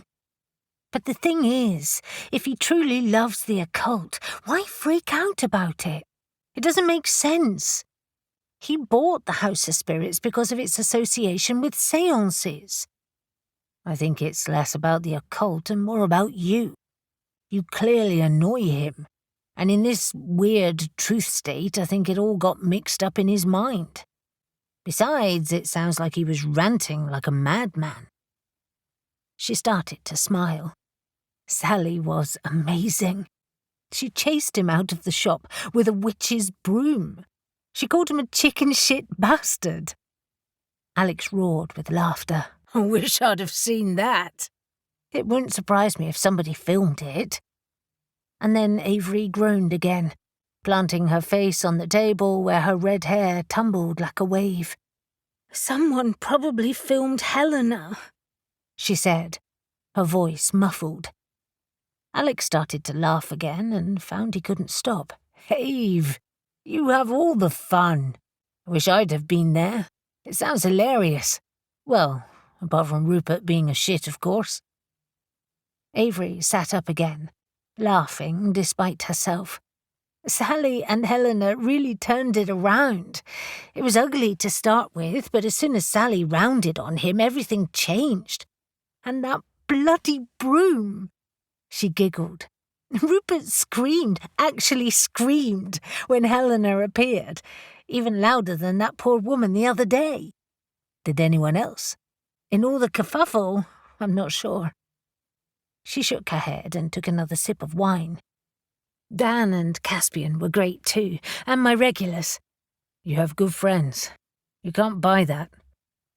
You know, the other good thing that came out of today was Caspian. He supported Sally, backed her up. Sally actually thanked him later, and he apologized for kidnapping her and for waiting so long to make it right. Alex inwardly groaned that Caspian would have been there at Avery's hour of need, but he didn't say anything. He'd looked after Avery, and if things had become violent, at least he and Dan would have sorted it out. I'm just glad that you're okay. However, this really does escalate things, doesn't it? She nodded. We have to act tonight. I just wish I knew how. Alex pulled the grimoires towards him and turned the now familiar pages over, admiring their age and the wisdom captured within. These spells aren't going to be of any use, are they? No. I was terrified to use any magic today, in case it was revealed. Caspian suggested a veiling spell, but that wouldn't work on a spell designed to reveal truths. No, it wouldn't. All day, Alex had been thinking about his vision and how rich in detail it was. When he closed his eyes, the room was still there. I hate to suggest this because of the care taken over that spell and all they risked to do it, but we have to do the simplest thing possible. We steal the costumes and burn them. Are you sure we can't persuade Stan to stop this, especially after Rupert's outburst and last night's fight? Elle and Briar asked him on separate occasions today. He's still stubbornly wedded to the idea, and so, apparently, is the mayor. The stocks have gone, but he still thinks the court is a good idea. He's planning for them all to be in the parade on Saturday. But Rupert is in a police cell. And his wife is at the station with him, from the rumours I've heard. Alex said, remembering the chatter in the pub over lunch. We could split up tonight and collect all the costumes. With luck, Stan's and the mayor's are in the council building, and Newton could probably get Rupert's off him if he's in the station overnight. But we'd have to go to the homes of the others, break in and get them. And that means Rupert's house as well for Charlotte's costume. The problem is our shadow spells may not work. Avery groaned. That bloody truth spell. But we still have magic, he reminded her. The spell doesn't stop that. We'll just have to be extra sneaky. He walked to the window and looked outside. It was late afternoon and already getting dark. The streetlights were twinkling below, and the town looked even prettier than normal with its Yuletide finery. Fortunately, the chill wind didn't stop people from doing their Christmas shopping, and despite the recent odd events, most residents were still full of festive cheer. We'll have to wait until late again, and then go. We can have a fire in the garden. What do you think? Avery nodded slowly. I think it's our only option. We should make a circle of protection around it too. But what about finding the addresses of the other two who play the Grandmaster and the Royal Fool? Alex grinned. That's what Newton is for. Briar arrived at Avery and Alex's place, dressed in dark clothing ready for their midnight raids, and found Newton already there, complaining bitterly. I cannot condone this, he said, clutching his beer in front of the fire in the living room and staring at the other witches. Of course not, Reuben said, grinning. You are the Popo, after all. But have you at least got the addresses for us? Newton glared at him. The Popo? I really don't like that term. But it's harmless and silly, Reuben added, stretching out his long legs towards the fire with an easy nonchalance. The addresses? Yes, I have them, but I can't go with you, obviously. That's okay, Briar said as she nudged him out of the way of the fire so she could warm her hands. You can wait here for us. Prepare the fire outside. Which makes me a collaborator, he pointed out, annoyed. Avery offered him a bowl of crisps. Would you rather us do nothing and have more mayhem descend upon Whitehaven? He grimaced as he took a handful. No, of course not. So what would your suggestion be? Alex asked, amused. Not breaking and entering. Elle laughed. It's not our first choice either. But we can't use a spell. The old truth spell has made that impossible. Unless, of course, you found out something during your research. Briar shook her head. No. We spent hours on the internet but found nothing that even hinted at odd jesters' costumes and sinister happenings all those years ago. But, she thought happily, at least she'd spent the time looking with Newton. Newton fished inside his pocket and dug out a piece of paper. All right. Here are the addresses. Reuben leapt off his chair with surprising speed and took it from him. Yes, Ninja Witch Night is on. Briar took in his long, lean form dressed entirely in black and laughed. You really do throw yourself into these activities, don't you? He winked. It brightens my dull life. You are such an idiot, she said affectionately. Go on then. Who's got who? Before anyone else could speak, Alex said, Can I suggest that Avery does not go to Rupert's house? That could be disastrous. Agreed, Elle said, casting a concerned look at Avery. I will. I'd love to hex him while I'm there, but I guess I shouldn't risk it yet. No hexing, Newton said, scowling. No damaging anything either. This is just a retrieval, and by the way, I couldn't get Rupert's costume. They ended up releasing him with a warning. He huffed. He was close to getting a psych evaluation, but his wife managed to calm him down. That's fine, Elle told him. I can get both. We can, Reuben corrected her. I'm not letting you go there alone. Alex nodded. Agreed. He's too unpredictable. I can go to the council building again, seeing as how I know exactly where I'm going. If they're not there, I may have to go to their homes. Good point, Reuben said, checking the addresses. We have everyone's on the list, just in case. Which leaves Arthur Lloyd, the Librarian Grand Master, and Jessica Chadwick, the Royal Fool. They both live in Whitehaven. Those will be for me, then, Briar said, looking forward to seeing an end to this madness. No, Avery protested. I'll do one of them. That way we all have one place each to visit, and can be back here relatively quickly.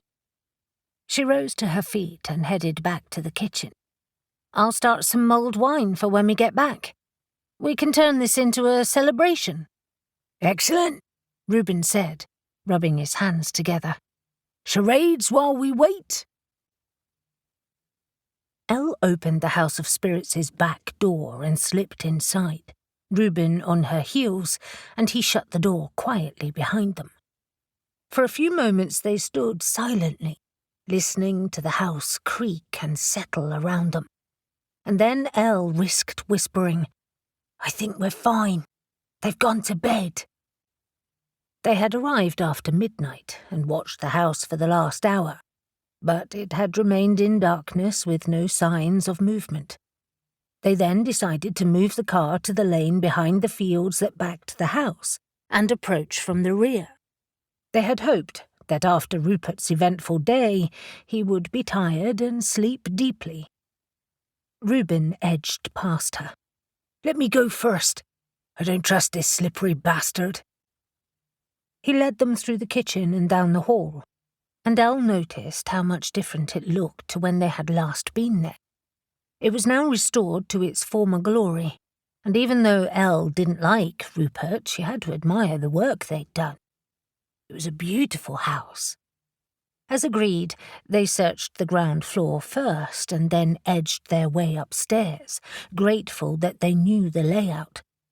The secrets they had uncovered when investigating the vampire still seemed to swirl around them in this mysterious place that radiated with the occult. It was here that Madame Charon had carried out her séances, and beneath the house was where the vampire Lupescu had his lair, before they killed him. Perhaps living here with 2 spell-soaked costumes had played on Rupert's mind more than they imagined. It would also make sense that he and Charlotte were fueling each other's madness. Reuben pulled her into the large room at the back of the house on the first floor and pushed the door closed. The curtains were open, and he was just visible in the grey light. The bloody costumes are going to be in their bedroom. We always knew that would be likely, Elle reminded him. If they wake up, we're just going to have to go with Plan B. They had discussed their options and decided that they would have to use magic if they were discovered. Something big and overwhelming. But we have to get the costumes first. Elle rolled her eyes. I know, dummy. Come on. They walked back into the hall, treading softly down the carpeted hallway and investigating every room they passed. But the odd scent of the costumes was becoming stronger now, and it was clear that they were stored in the master bedroom at the rear corner of the house. As they crept closer, they saw that the door was slightly ajar, and Reuben pushed it open and edged inside. The room was dark, and when their eyes adjusted, Elle saw it was as she remembered. It was a large space, and the bed was on the far side. Other dark shapes indicated the chest of drawers and wardrobes, and a small sofa was in the corner. She edged to the window and pulled the curtains back slightly, allowing grey light to filter in and show two figures asleep beneath the duvet.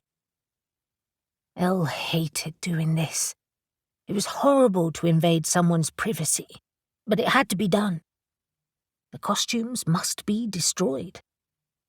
While Reuben watched the sleeping figures, Elle followed the scent to the pile of clothes on the sofa and sighed with relief. At least they weren't in the wardrobe. The outfits were piled on top of each other in a heap, the tops, trousers, and ruffs all mixed in together. She draped them over her arm as quickly and quietly as she could, and just as she'd reached what she thought was the final item, saw the jesters' horned hats on the floor. Damn it! They were covered in bells. Elle crouched and lifted the first one, but it was impossible to move it silently, and the bells jingled. Reuben spun around and glared at her, his fingers to his lips, and she glared back. Despite the fact that a spell was risky, she uttered one to muffle the noise, but that was a horrible mistake. Light bloomed from the end of her fingers, and Rupert and Charlotte shuffled in the bed, prompting Elle to quickly stop it. Moving with what felt like glacial speed, Elle picked up the second hat, and this time the bells jingled loudly. Rupert rocketed upright, shouting, "Who's there?" Elle saw him reach for the light as Reuben sent a ball of energy at the bedside lamp, shattering it and casting out his own wave of white light in the process. "Thieves!" Rupert roared, leaping out of bed as Charlotte screamed. Elle ran for the door, struggling under the weight of the costumes, but Reuben was trying to block Rupert. Elle wasn't entirely sure what he did, but a powerful light swept out of him as if he was some sort of avenging angel. Rupert staggered back and yelled, "Begone, you devil!" But Reuben was already running to the door, pushing Elle before him until they were racing through the house. They had barely got halfway down the stairs when the boom of a shotgun resounded at their backs. Reuben threw another ball of energy behind them that exploded on the landing like a firework, buying them more time. They ran to the back door, racing across the garden the way they came, and heard another gunshot behind them. "Fucking madman!" Reuben huffed. "He's trying to kill us!" By that point, lights were going on in the houses on either side of them, but fortunately the garden and fields were still pitch black. Reuben wrestled some of the clothes out of her hands and threw them over the garden wall, then leapt onto it and pulled her over with him. They landed, winded, in the damp grass on the other side, but in seconds they were back on their feet and stumbling across the fields, the bells jingling as they ran. Elle almost fell into the car when they reached it. As Reuben started the engine, Elle saw a light bobbing across the field. "Shit! He's following us!" Reuben grinned and roared down the lane. "He can follow all he likes. Unless he's got a bloody broomstick, he's screwed." 12. Newton couldn't settle himself in Avery's living room. All he could imagine were his friends being caught and arrested, or worse, injured by the owners of the houses they were breaking into. He knew they had powerful magic, but when that magic was likely to unmask them rather than protect them, it didn't really comfort him. He couldn't concentrate on the TV and instead paced, in between fussing over the cats who snaked around his legs. He was relieved when he finally received the first call from Briar. "Are you okay?" he asked quickly. "Fine. All done. I'll be back in 10 minutes. 5 minutes later, he had another call from Avery. "I've got it. I'm coming back now. Any trouble? Arthur Lloyd sleeps like the dead. Be back soon. You can start the fire outside if you want." Grateful for the distraction, Newton wrapped up and headed into Avery's garden with a torch, fumbling his way to the shed where he turned on the garden lights. The chains of fairy lights and uplighters bloomed to life, turning the area into a magical place, and he smiled. Avery couldn't contain her magic, whether it was in her shop, her house, or her flat. Briar and Elle were the same, but Alex and Reuben were less obvious, which was a relief. It made Newton feel like he blended in more. He followed the gravelled path to the rear of the garden and a cleared bed that was ready for spring planting. It edged the lawn, and Avery had already stacked branches and wood there for the fire. Once he had arranged it to his satisfaction, he lit it and stood warming his hands and thinking about Briar. While she hadn't shared her feelings about Hunter, he suspected that their relationship might be struggling. Briar was never one to talk openly about her emotions. She guarded her heart closely. And to be honest, he'd done nothing to deserve her confidence. Their growing closeness when he'd first met her had ended abruptly, and he'd been working hard ever since to regain her trust. He knew she was his friend now, but still wasn't sure if he'd be anything more. Now, standing there waiting for her, he wished for nothing more than to be going home with her later and staying all night. Newton prodded the fire and added more wood, and the flames rose higher. Within minutes he heard Avery and Briar chatting as they walked towards him, and he pushed all thoughts of a relationship with Briar to the back of his mind. "Great job on the fire, Newton," Briar said, sidling next to him and warming her hands over the flames. "You have no idea how pleased I am to see you two," he told them, noting their flushed and furtive expressions. "Are you sure everything went okay?" Avery grunted in a very un-Avery way. "I have never broken in anywhere on my own before, so it was a bit unnerving. I will not be doing it again." "Me neither," Briar said, shivering inside her coat.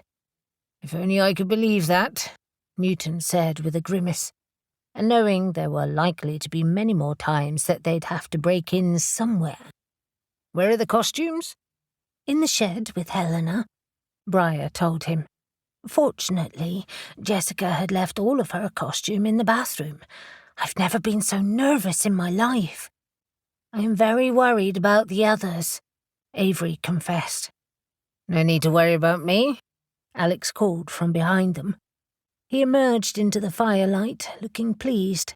"It took me a while to find the mayor's costume, but I got it in the end." He sighed and swigged his beer. "For a horrible moment I thought I was going to have to go to her house, but it was squashed into a drawer in her desk." Avery reached up and kissed his cheek, and then checked her watch. "So, now it's just Reuben and Elle missing." "They'll take longer anyway," Briar reasoned, "because they had further to travel. Why don't we prepare the circle while we wait?" "Only with a mulled wine in hand," Avery said, striding back to the house with Alex beside her. "We'll bring everything down. You two wait here." Newton nudged Briar once they were alone. "You're shivering." "I'll be fine in a minute. I think it's more adrenaline than cold." "You don't embrace the ninja assassin lifestyle like Reuben then?" "No, or Elle. That pair are well suited." He nodded, not wanting to voice that he thought he and Briar were, too. Briar wouldn't want to hear it. Instead, he just agreed. "They are. So are Alex and Avery. Lucky them." "You'll find someone," Briar said softly as she stared into the fire. "I already have." He stared at her, willing her to look around, and she finally smiled and looked up at him. "You don't give up, do you?" "Not while I still think I have a chance. Tell me I'm wrong." But she just smiled enigmatically and turned back to the fire, and Newton took that as a win. Avery carried the tray of mulled wine down the gravelled path and heaved a sigh of relief as she saw Elle and Reuben around the fire with the others. "Thank the gods you're back, and you timed it well." Reuben winked as he reached for 2 glasses and passed Elle one. "I must admit, her theft was eventful." Elle groaned. "That's one word for it." She sipped her wine and groaned again. "This is delicious. It's spreading to my toes." "Don't keep us in suspense," Alex said, taking a glass and making room for Avery around the fire. "What happened?" "Bloody jingling bells is what happened," Reuben said, "and a shotgun." Elle looked at him astonished, the firelight winking off her piercings. I think you're missing something." Reuben sniggered and looked sheepish. "Ah, my light show, you mean?" "Light show?" Briar asked, obviously confused. Reuben's blue eyes twinkled mischievously. "We had a plan before we went in. We said if we got caught, that I would provide a diversion. Knowing that magic wouldn't be subtle because of the truth spell, I decided to capitalise on it and sort of fired up my energy." Elle snorted. "He exploded like a comet? He lit up the whole bloody room." Reuben laughed. Rupert yelled, "Begone, you devil!" "Oh no." Briar clutched Newton's arm and didn't move it. Avery noticed with a smile. "We've sent him mad." "Actually, the costume sent him mad," Reuben reminded her. Avery agreed, and Helena exacerbated it. "Slow down," Newton remonstrated. "What did you do?" "Just what I said," Reuben explained with a shrug. "Elle tried to muffle the bells, but her magic bloomed with light. Rupert woke up, and seeing as I said I'd be a distraction, I sprang into action. Elle's light made me decide to exaggerate my own magic. The truth spell caught it and magnified it. I was like a star in the middle of the room." He spread his arms wide and twirled. "It was awesome." "You are a bloody twit," Alex said, laughing. "What about the shotgun?" Rupert is clearly paranoid and fired at us as we ran. But we had a head start and were too quick. Voila! We have the costumes." "I guess it's time to burn them then," Avery said, handing Alex her glass and picking up the salt from the tray Alex had brought with him. "I'll make the circle." Alex had already placed the candles around the fire on the points of the pentagram and had put his athame on the tray, ready to draw the outer circle, so Avery poured the salt around the fire, leaving a small gap that she would complete once the clothes were on the fire. "Are we sure we have everything?" she asked the group. "As sure as we can be," Elle said as she moved to her position on the pentagram. "Whatever we left behind won't be much." "Are you certain I should be here?" Newton asked. Avery smiled, knowing he was wary of their magical rites. "Do you want to be?" He squared his shoulders. "Yes." "Then you're welcome. In fact, Newton, while I take my place on the pentagram, why don't you throw the herbs on the fire, then the clothes, and finally—" She handed him the bag of salt. "Seal the circle." His eyes widened. "Okay, then what?" "Stand back and enjoy the show." Avery gathered the herbs that would help cleanse the spell as the clothes burned and handed them to Newton. The costumes were close by in a big pile, their scent dissipating in the open air. As the witches settled in their positions, Newton threw the herbs on the fire, and the witches began to chant a simple spell that would seal the circle. The fire blazed, and piece by piece Newton threw the clothes on. For a few seconds it seemed as if they would resist the flames, but then they caught, burning in purples and greens. Newton quickened his pace and completed the salt circle, falling back next to Briar.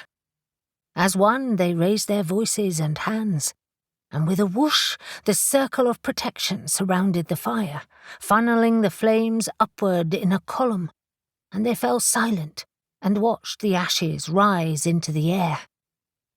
"I feel guilty about burning them," Alex confessed in a low voice, "and I still wonder if they were successful." "Did the witch and his apprentice feel that real?" Briar asked. "They did. I liked them too." "Well then, let's think the best," Elle said brightly. "The witch's magic worked, and they survived to live a long, happy life." "Softy," Reuben teased her. Newton was still watching the fire engulf the costumes, almost nothing now remaining except for the bells, and even they were melting in the heat. "Is it over?" he asked, looking hopeful. Avery grinned. "It's over." "How long until the town returns to normal?" he asked as they moved away from the pentagram and sat in chairs on the lawn. Elle pulled a blanket over her knees. "Good question. Probably 24 hours until it dissipates completely." "Stan will be upset," Avery said, thinking of how excited he'd been by his new idea. "He'll feel like a failure." Reuben shrugged. "He isn't, really.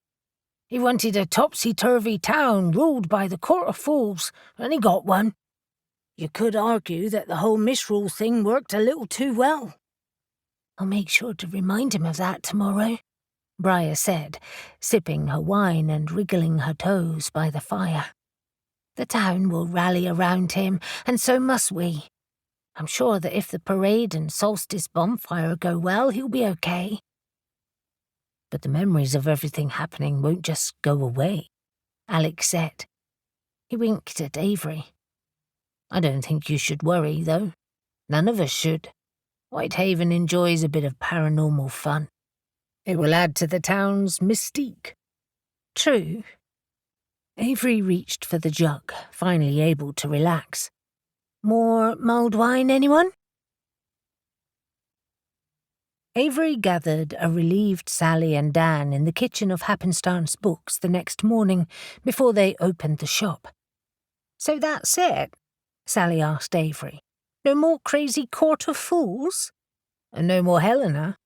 Dan asked, looking disappointed. "I've decided I quite like a ghost being in the shop."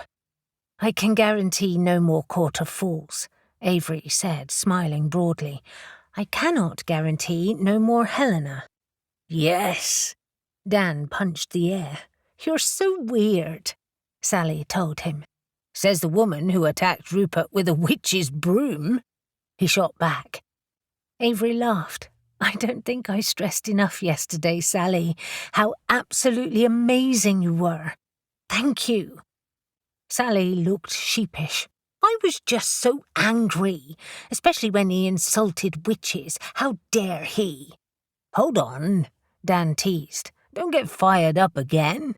If you're not careful, I'll smack you with a broom," she warned. She suppressed a smile and turned back to Avery.